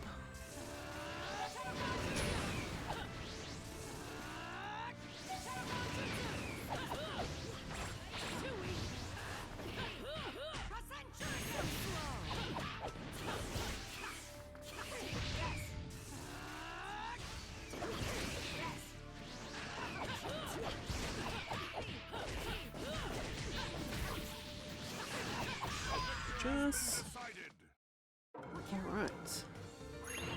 We have Chio and Utakata.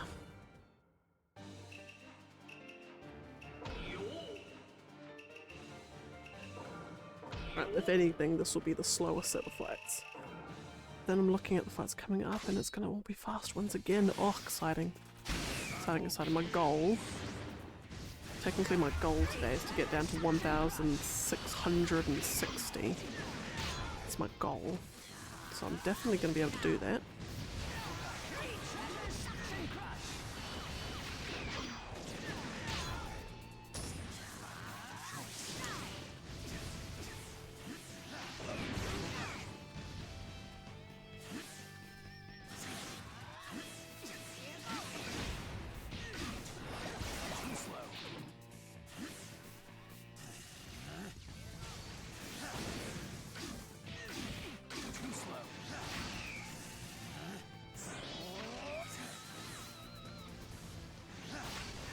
Thank you.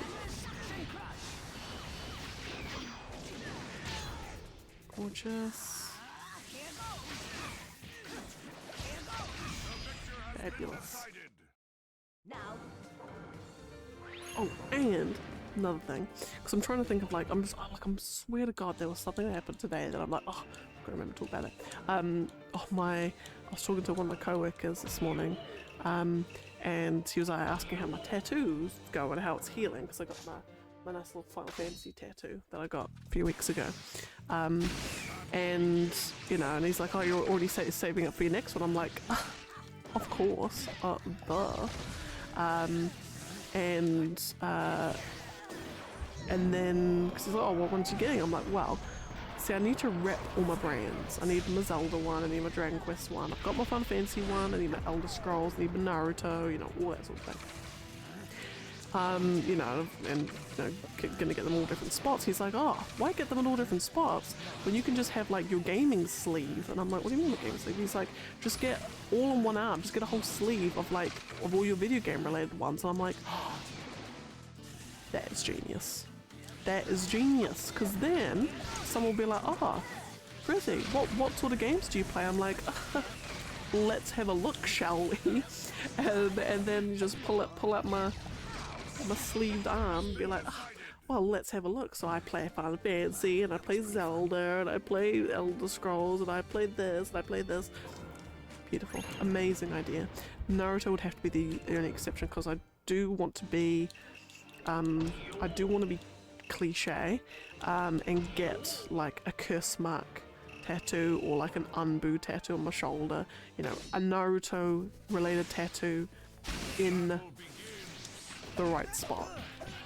But that'd be like, but that's the only, you know, cringe I want to get. I am thinking I'll most likely get an Unbu one on my shoulder. But I do actually like the curse mark idea though. And that'll be my Sasuke fanness coming into it.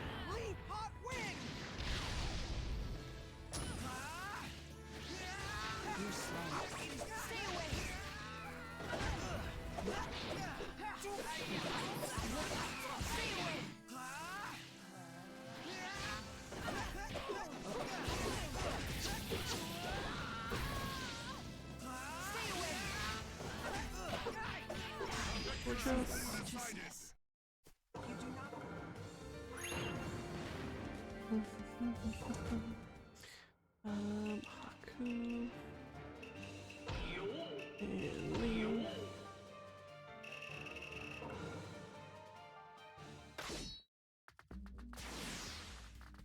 Battle begins.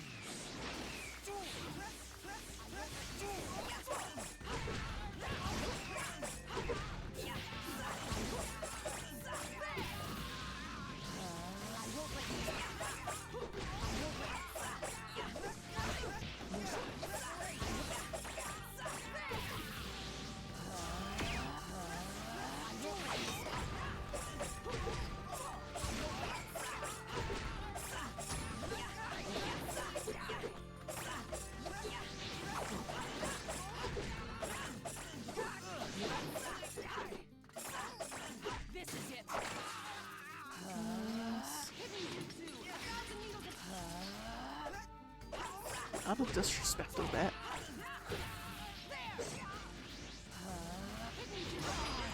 That was so disrespectful. I just said the thing, he just does a super simple jump over it. Goodness.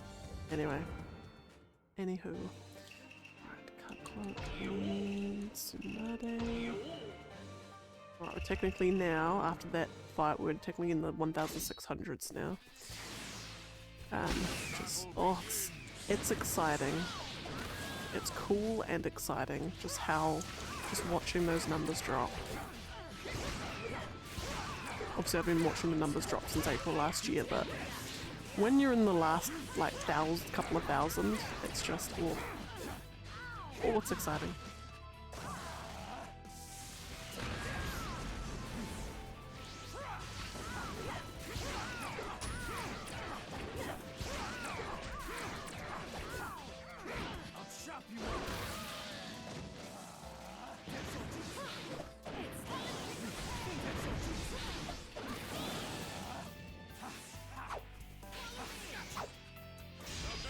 Gorgeous. Did you think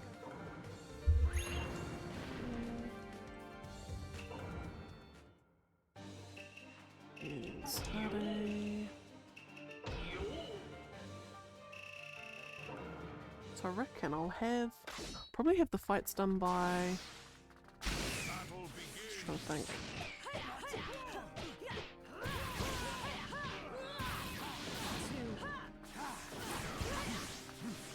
Maybe by 2 hours 45 minutes. Might actually be sooner than that.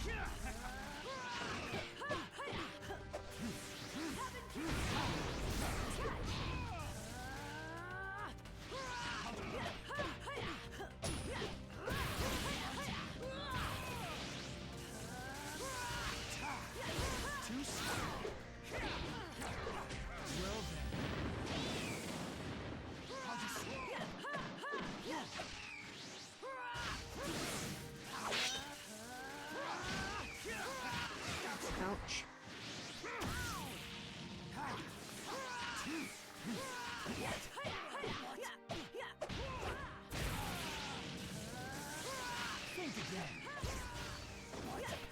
Oh, also, and my biggest thing that I need to mull over, and the boys got some feelings about it, but I'm not quite sure what I will end up doing is, so, you know, form all my tattoo ideas, because I've got like thousands of them.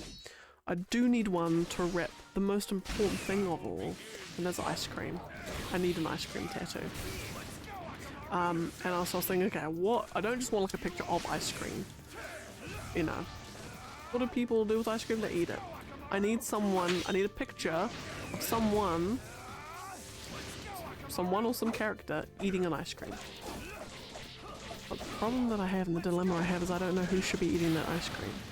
See, part of me, my heart wants to do with the boy, you know. The boy who I will be with forever, until the day I die. Until death do us part, even though we're not married. You know, and the boy's like, no, don't get me. No, and I'm like, well, who am I gonna get? He's like, I don't know, don't get anyone, just get an ice cream. I'm like, no, there has to be someone. And so I'm like, well, I get like Sasuke, and he's like, why are you getting Sasuke eating an ice cream? I'm like, oh no, because no one wants Sasuke eating ice cream. And he's like, no, don't get a character. I'm like, what? I kind of me, because then who gets a photo of, who gets a, you know, even though it would be a chibi, it would very much be a chibi art style on it. But I'm like, I can't get a chibi me, who gets them on themselves? So I'm like, it either has to be you or it has to be a character that I like. But then the problem is, I don't know what characters I like. I mean, I do know what characters I like, but it's like picking one. Picking one's impossible. And they're all dudes as well. Like Sasuke, Geralt, not the TV Geralt, very much the game Geralt. Sephiroth. I get Sephiroth eating an ice cream.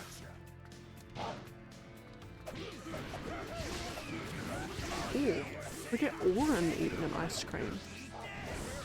Ooh, do I get Clive eating an ice cream?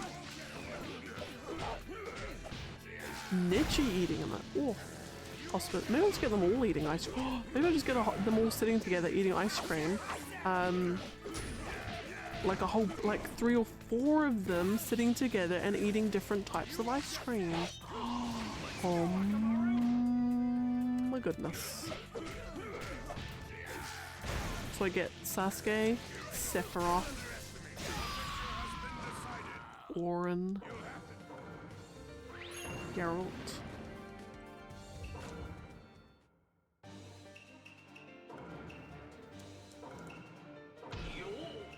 Neji.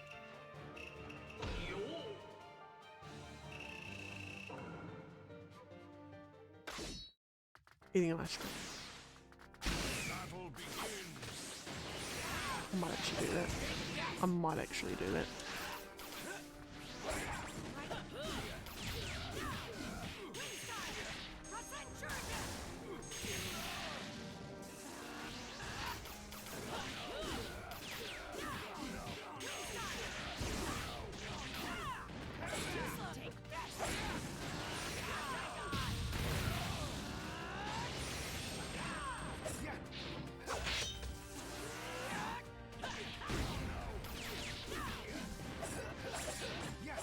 Maybe you even get them to eating different styles of ice cream. Like someone can be eating from a tub, someone can be eating like a waffle cone ice cream, someone can be having a popsicle. Someone can be eating from a bowl. Someone can be eating a sundae. Oh my god, goodness.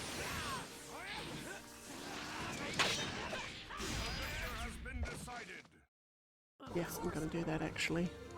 I'm gonna do that.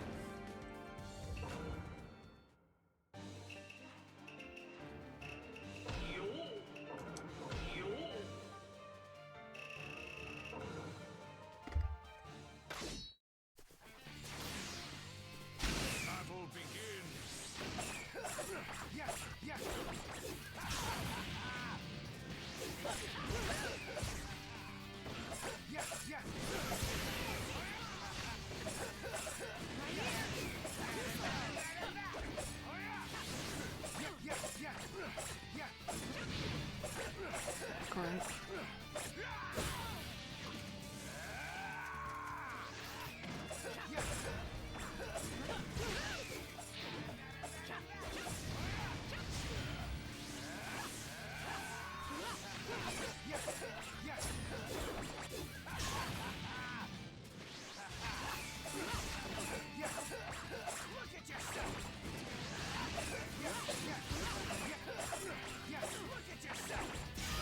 Fabulous. Alright, Suigetsu and Toby.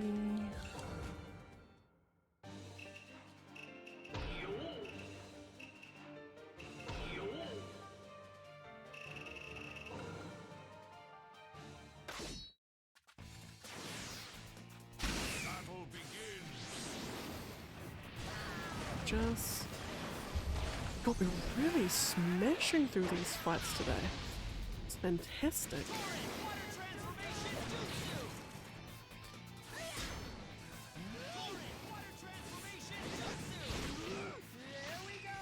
So basically got to do 120 fights, which normally 120 fights would be 3 hours worth.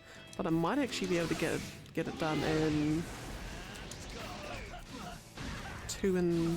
between 2.5 and 2 3/4.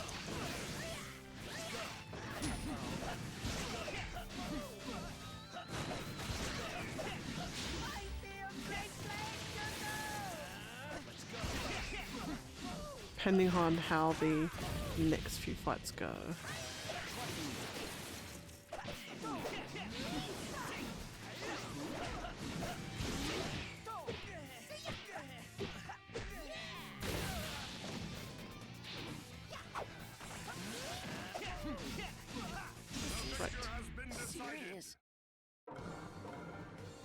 And if I look at the fights coming up, we've got not actually too bad on fights. Got another Hidan, goodness gracious. We've got any puppet users? Oh, we've got no puppet users today. Other than Chio. But I don't think we've got any more Chio fights coming up. Oh, this is gonna be fabulous.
Fabulous.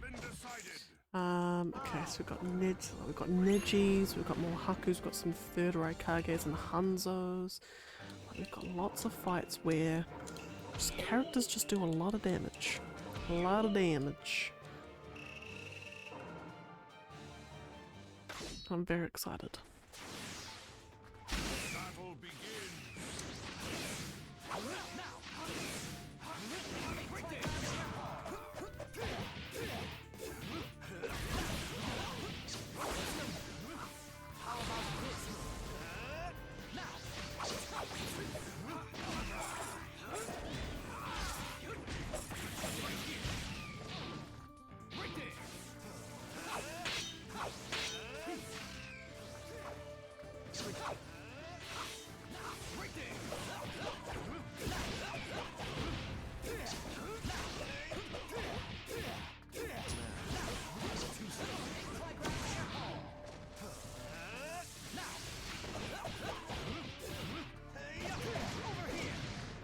Yep.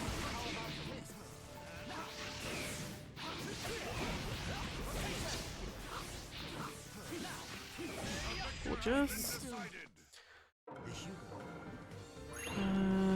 Right, so let's get last. And I think after this fight, I'll do the last ad for today. Methinks. Methinks. Battle begins.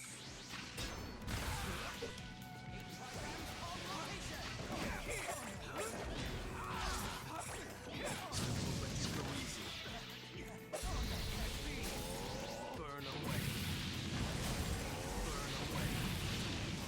Burn away.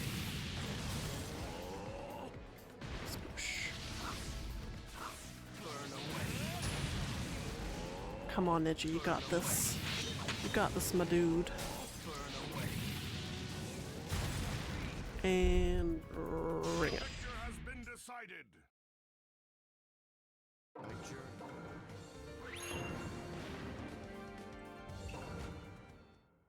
Okay, then we got a Hidan and a Naruto last. Is this the last Hidan today? It is. Goodness, we've done a lot of fights with them. We've only done 4. Pretty sure it's just been 4. Yeah, it's been 4. I mean, I like whenever there's characters that I seem to tend to do a lot in a day, I'm like, you know, I'm like, oh, why have I doing so many of them? I'm like, well, I'm technically gonna have to do all of these fights at some point. It doesn't really matter, does it?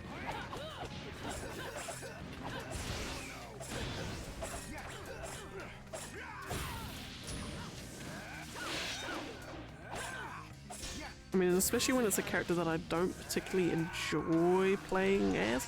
Like Hidan, I don't particularly enjoy playing as him. Even though he's not necessarily a hard character to play as, I just don't. I'm not inspired by his moveset.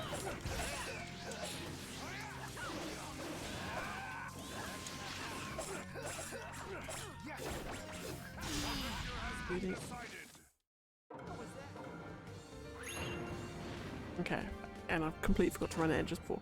We'll run an ad after this fight coming up.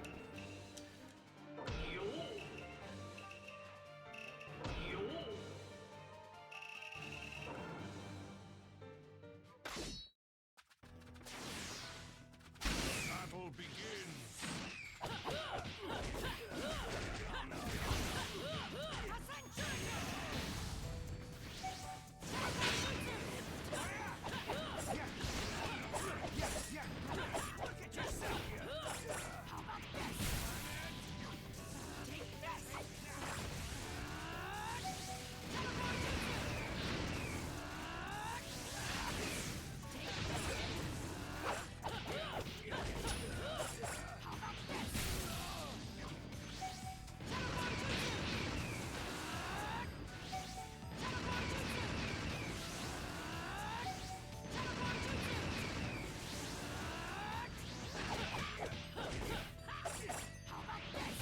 Doosh. Lovely. I don't know what I seem to be knocking to make the microphone's like vibrating like crazy. Oh, now, okay, gonna run a super quick ad. BRB for those it applies to. And for those it doesn't, we're gonna update the list because we are technically down to now 1,688. Oh my lord. Goodness gracious. Very excited. Right, Onoki and Itachi. Not Hanzo. Not Hanzo. Get your ass back out there. There we are.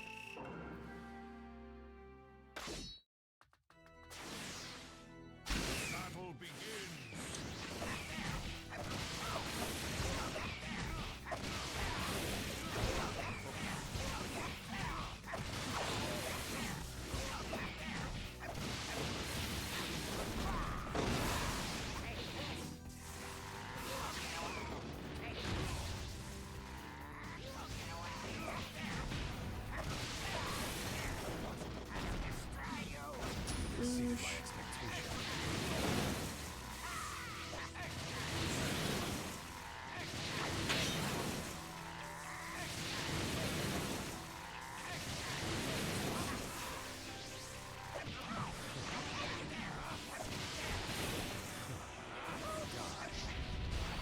Ouch. Tonska blade.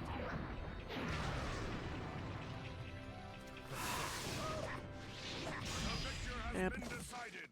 Fab fab.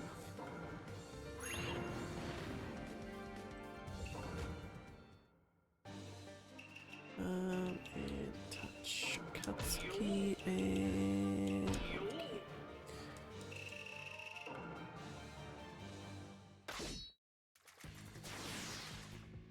Battle begins.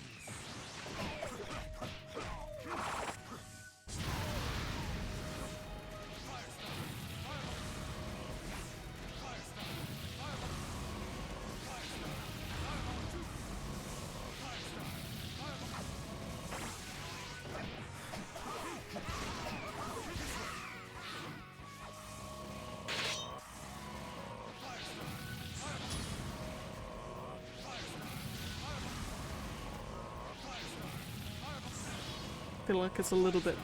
It's not cheating. You can't exactly cheat in this, can you? It's just like that poor AI when it comes to Sakura, a young Sakura's jutsu, and when it comes to Fireball jutsu, it's just the AI, poor AI, just doesn't know what to do. Can't handle it. Can't handle the onslaught. It's just absolutely rubbish at dodging it. Battle begins.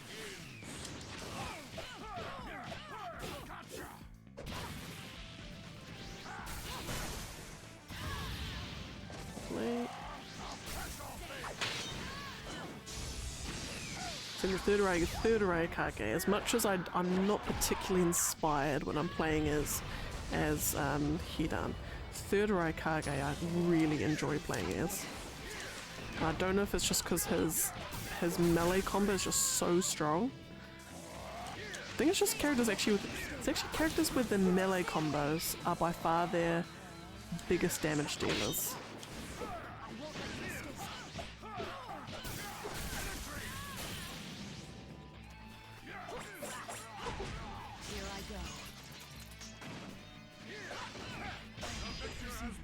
Yeah, it's actually now that I think about it, all the characters where the melee is the biggest damage dealer, so that's Third Eye Kage, Sakura, Choji, Hanzo?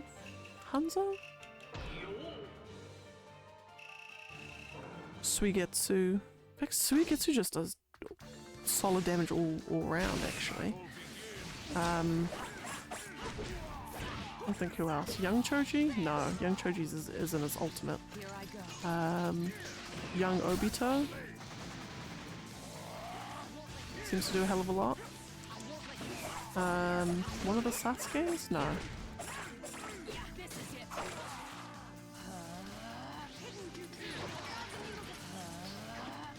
Zabuza. Who else? I don't think who else. Karin and Juga. But Karin, Juga, and Suigetsu all do insane damage on their melees. Karin actually more so. Hers is like the most noticeable melee damage thing.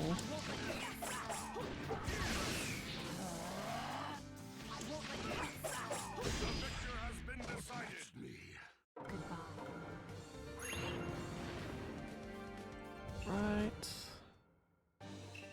Shisui. And Fireball, because Fireball's cheating. Hanzo.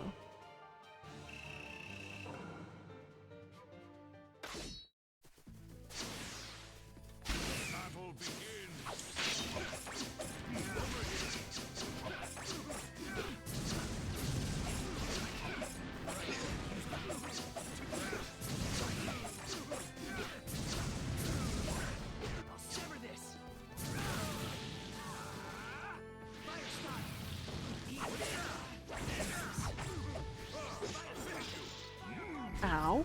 Okay. That timing that I never would have been able to dodge.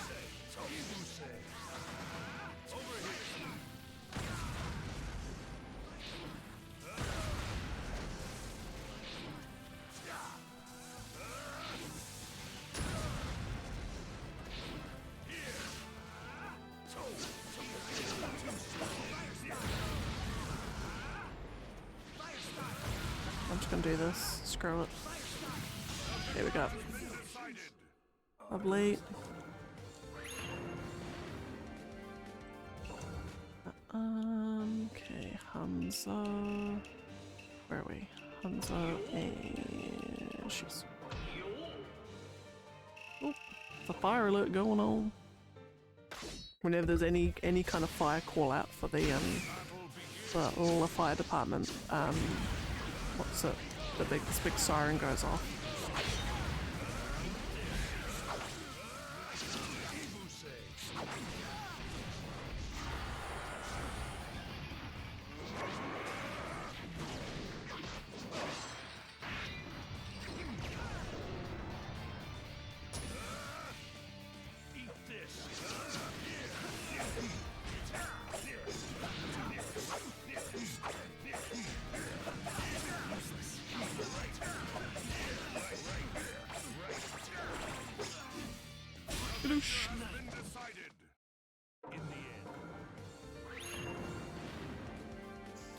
Okay, Kiba and Hanabi. Oh, goddamn, hate that. Despise playing as Hanabi. She's so awful. Awful, awful, awful.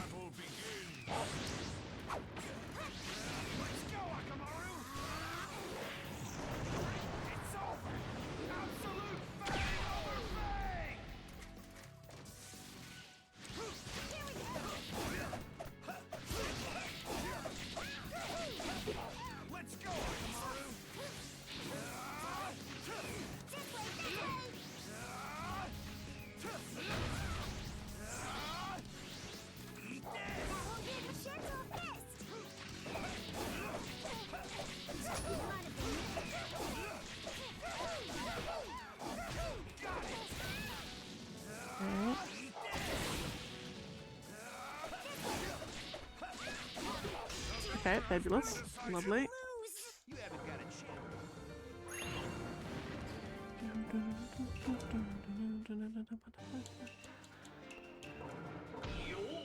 I don't want that one, I want that one. Kiba.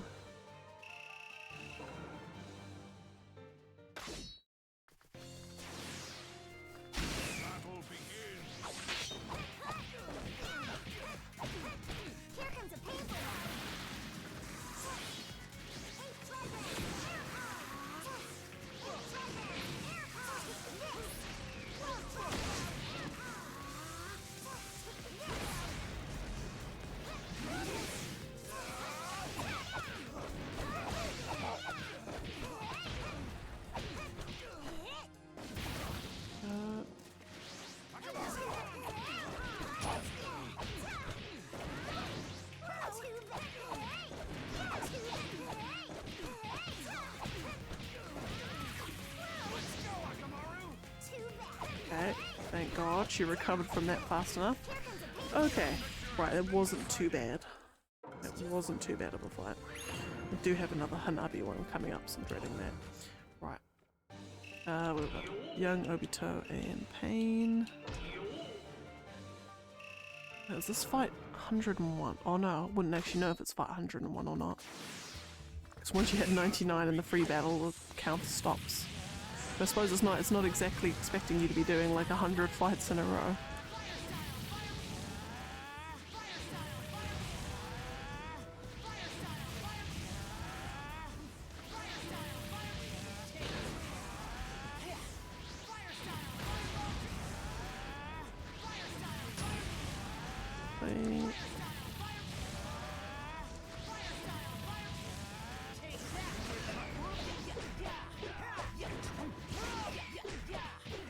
We're just easy. Goodness, we're blitzing through these. Okay, Pain and Obito. So we've got 18 fights after this one. So where does that leave us? We're at fight 102.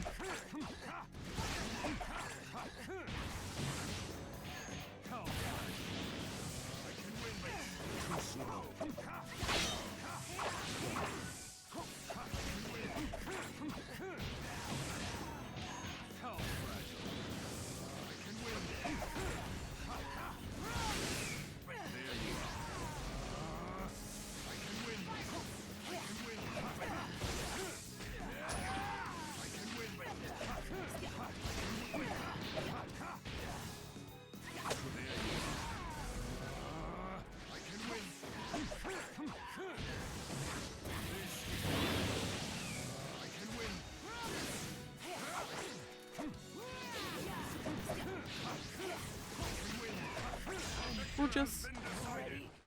Okay, Yamato and second Tsuchikage.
Out.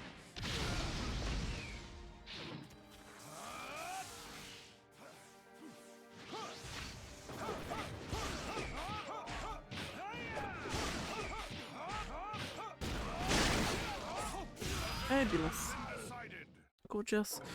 I'm just trying to think, is there anything else that exciting in the last week? It's not really. The boy and his dad have just been out hunting most of the week, so it's been me by my lonesome. On the lonesome nights. But it's literally just me doing jigsaw puzzles in front of the TV for a couple of hours. And because I've been finishing work later, so I'm not actually spending much time sort of, that's either not work or sleep. But I've definitely found the birthday, not birthday present, Christmas present that I totally want the boy to get for me. 9,000 piece jigsaw puzzle. Only a couple of $100, which isn't even that much. And I'm like, my good golly Jesus. 9,000 jigsaw puzzles, that would be incredible. I'm trying to convince him to save up for like a whatchamacallit, like a 32,000 piece jigsaw puzzle, which will be on my bucket list, be my live stream, to get and complete 72,000 piece jigsaw puzzle. Oh my god. Can you imagine? Can you imagine? 7 meters long, meter tall. Wow. Battle begins.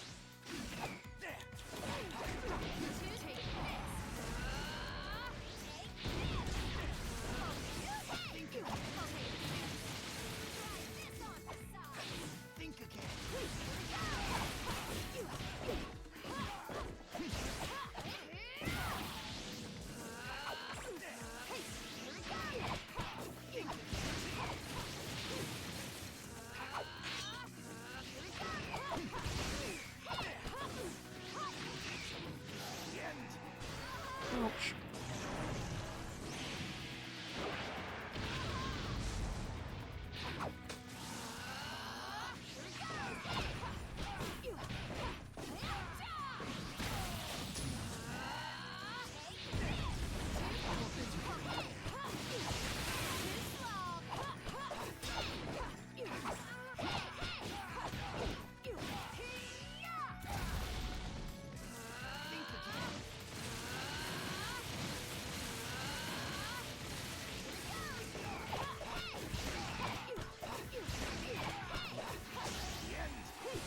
Oh, come on.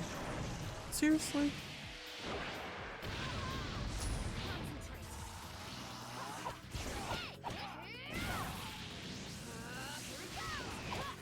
There we go. Has been decided. Can't be. Okay. Right, Orochimaru and Sakura. I've only got about 12 fights left after this, which isn't actually that much.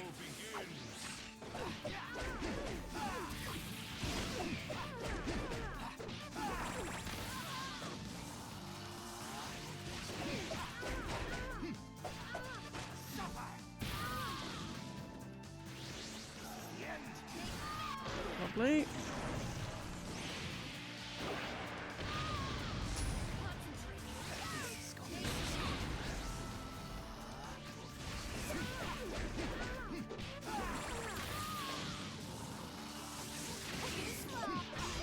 Gorgeous. Easy peasy. Lemon squeezy. Alright, Kaguya and Itachi reanimation. I'm not looking forward to this one. Kaguya's just a... There's like a lot of characters that are really going to be at the bottom of the tier list on terms of ones I like, because, my god, cannot stand playing as her.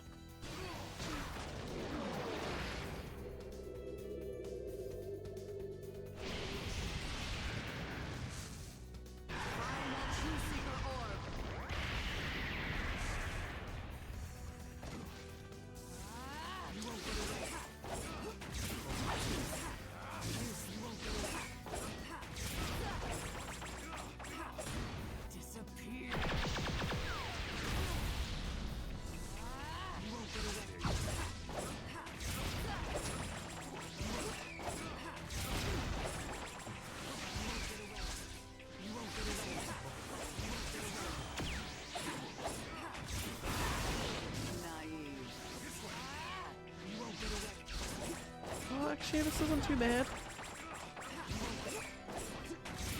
Oh my goodness. That wasn't even that bad. Fantastic. Okay. Tachi reanimation. And we're not gonna do Amaterasu, we're gonna do Bible, just because it's the fastest.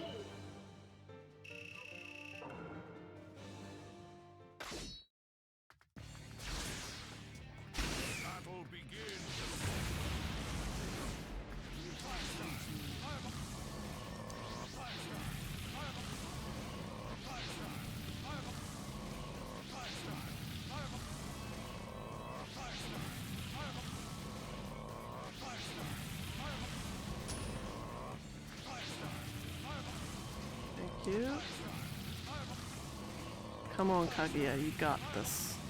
You got this, my girl.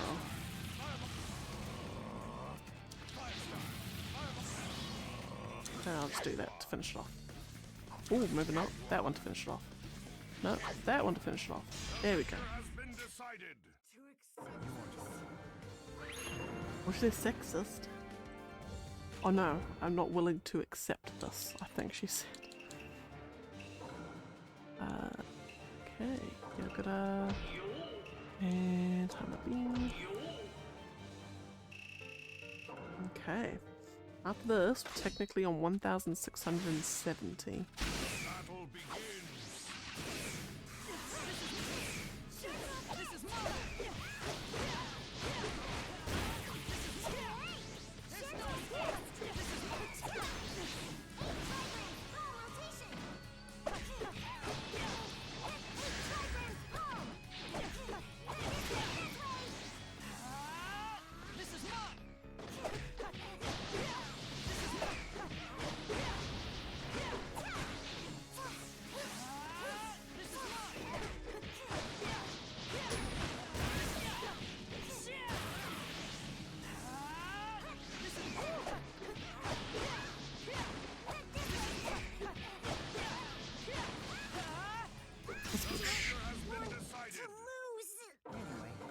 My god, I'm getting through these like the best. And it's also a good thing that I might actually be finishing when I'm finishing. Because just from scanning the next set of fights after I reach my goal, I've got, within the first 10 fights, I've got 2 Deidaras, 1 10-10, 1 Utakata, and 1 Kankuro. I'm like, my goodness, if that doesn't fill me with dread. Now if I scan through this, I've got a Sasori, got another Deidara, got two more Utakatas, one right after the other. Got more young 10-10s. Ugh, disgusting.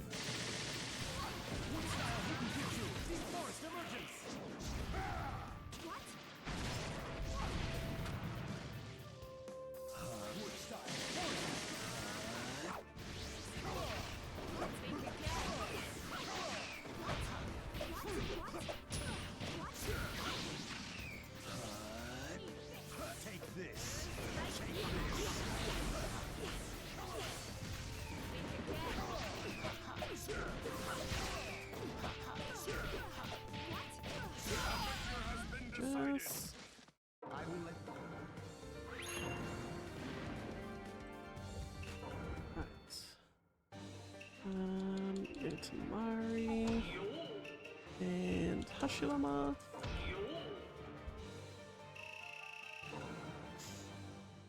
Okay, 8 more fights after this one. Battle begins.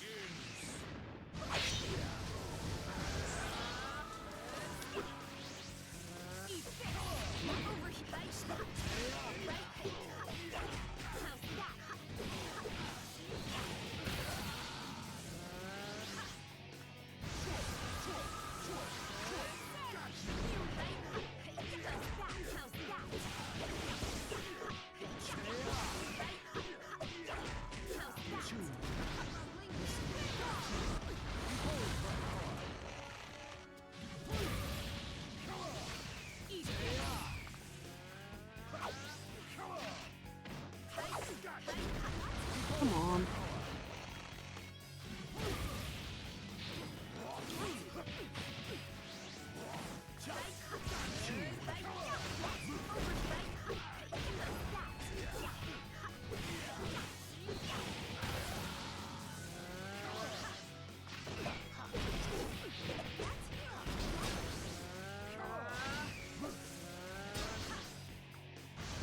Yeah.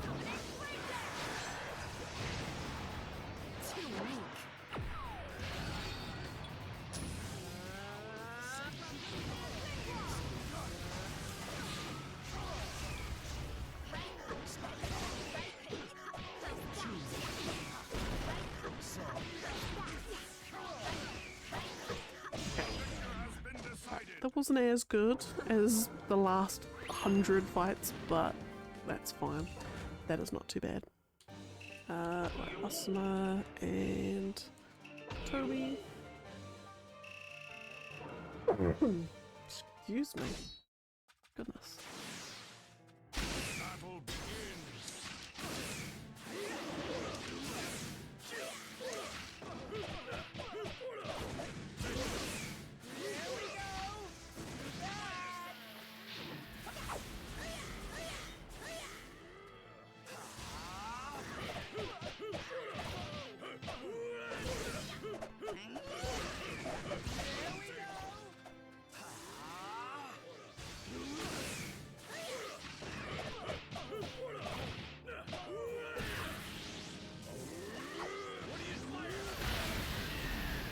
Yep, that was good timing.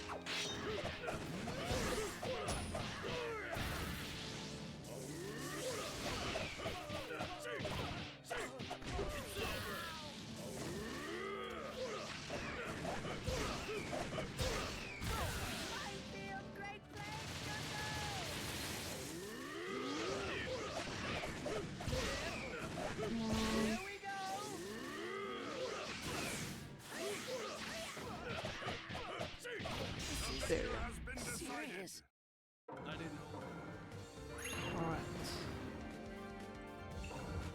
Toby and Asuma.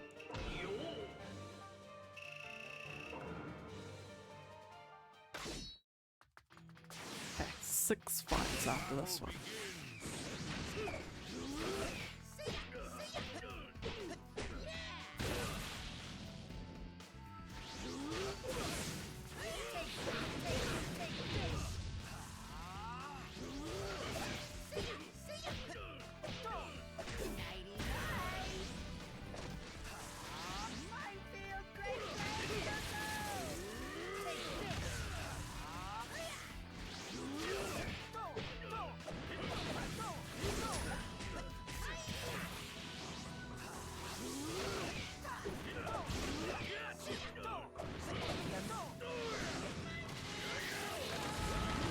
Again.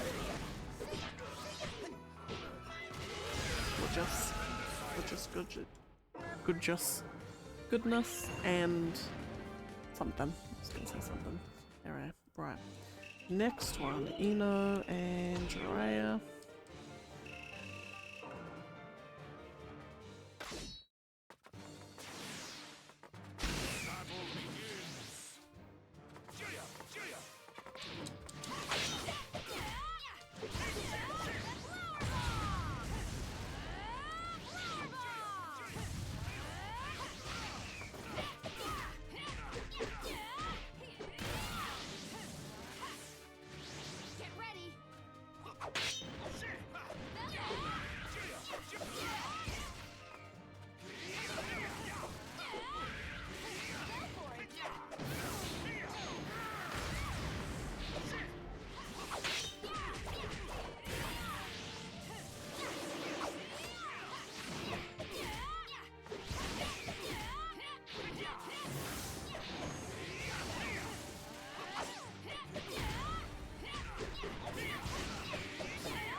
You know, she actually does pitiful, absolutely pitiful melee damage.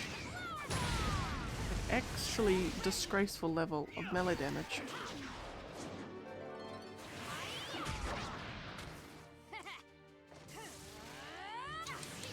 Of course, when I'm on like the last set of fights is the ones that take the longest.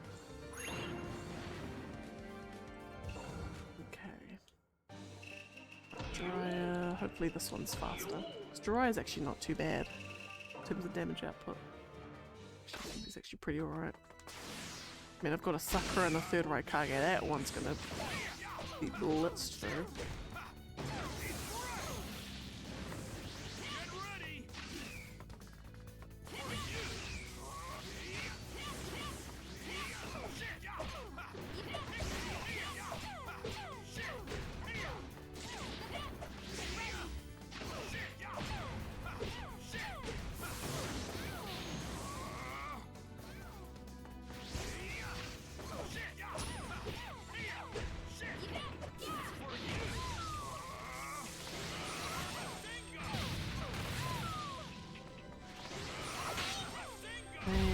Skidoosh. Right, that was better.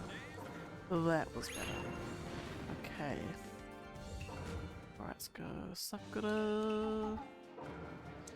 And third Raikage. Okay. Only 2 fights after these two. We've done a hell of a lot of fights. We're like, it'd be like 20 minutes. 20 minutes ahead of schedule. No, 20 minutes ahead of schedule? No. Yes.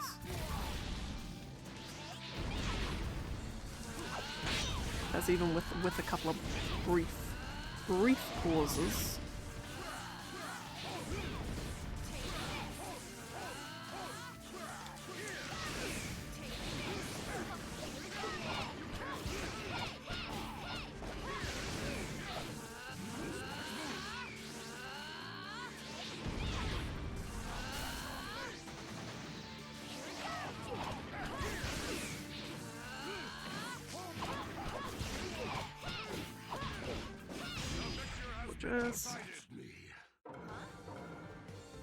Okay. Fight 3. No, I was gonna say 3 out of 3. It's not 3 out of 3. 1 out of 3.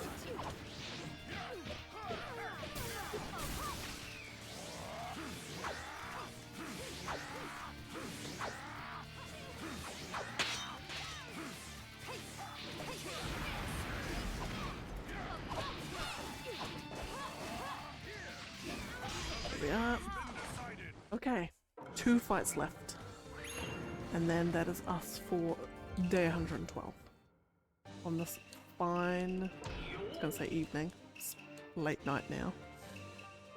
It's 9:08 p.m. And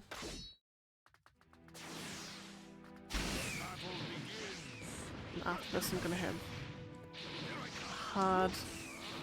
have a relaxing pre-bed night of ice cream and jigsaw puzzles.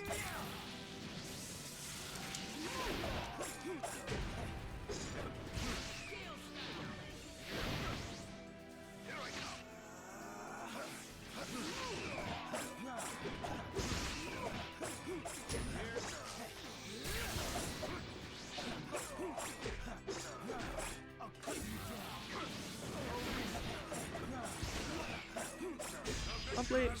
Okay, final fight. Let's go. Get us down to 1,660.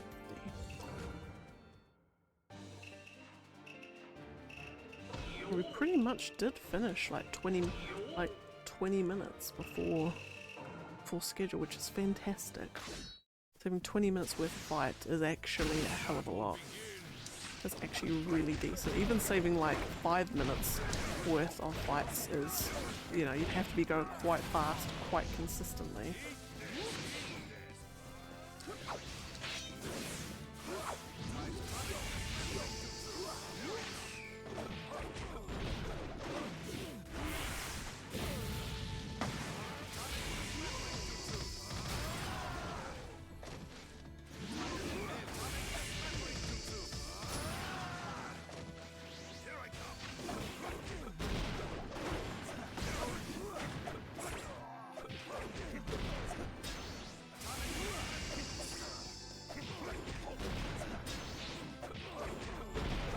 Alrighty, hokey pokey, okie dokie. Let's go. Right, that is gonna be us, I think, for this fine evening. Let me just quickly update the list. Now do 1,660. Fantastic. Alrighty, I will have to leave it there for this fine evening and pick this up not tomorrow but on Sunday. Tomorrow I'll be going out for dinner. But Sunday I don't plan on doing anything amazing. Just mentally preparing for the week. But no, but other than that, thank you all so much. Hanging around has been fabulous to have your company. I will leave it here for today. and thus I must depart. Until next time, be safe, be well, be rested, stay hydrated, eat ice cream, drink tea, relax yourself. Stay hopeful and optimistic in this land of death and destruction. But until then, take care and bye!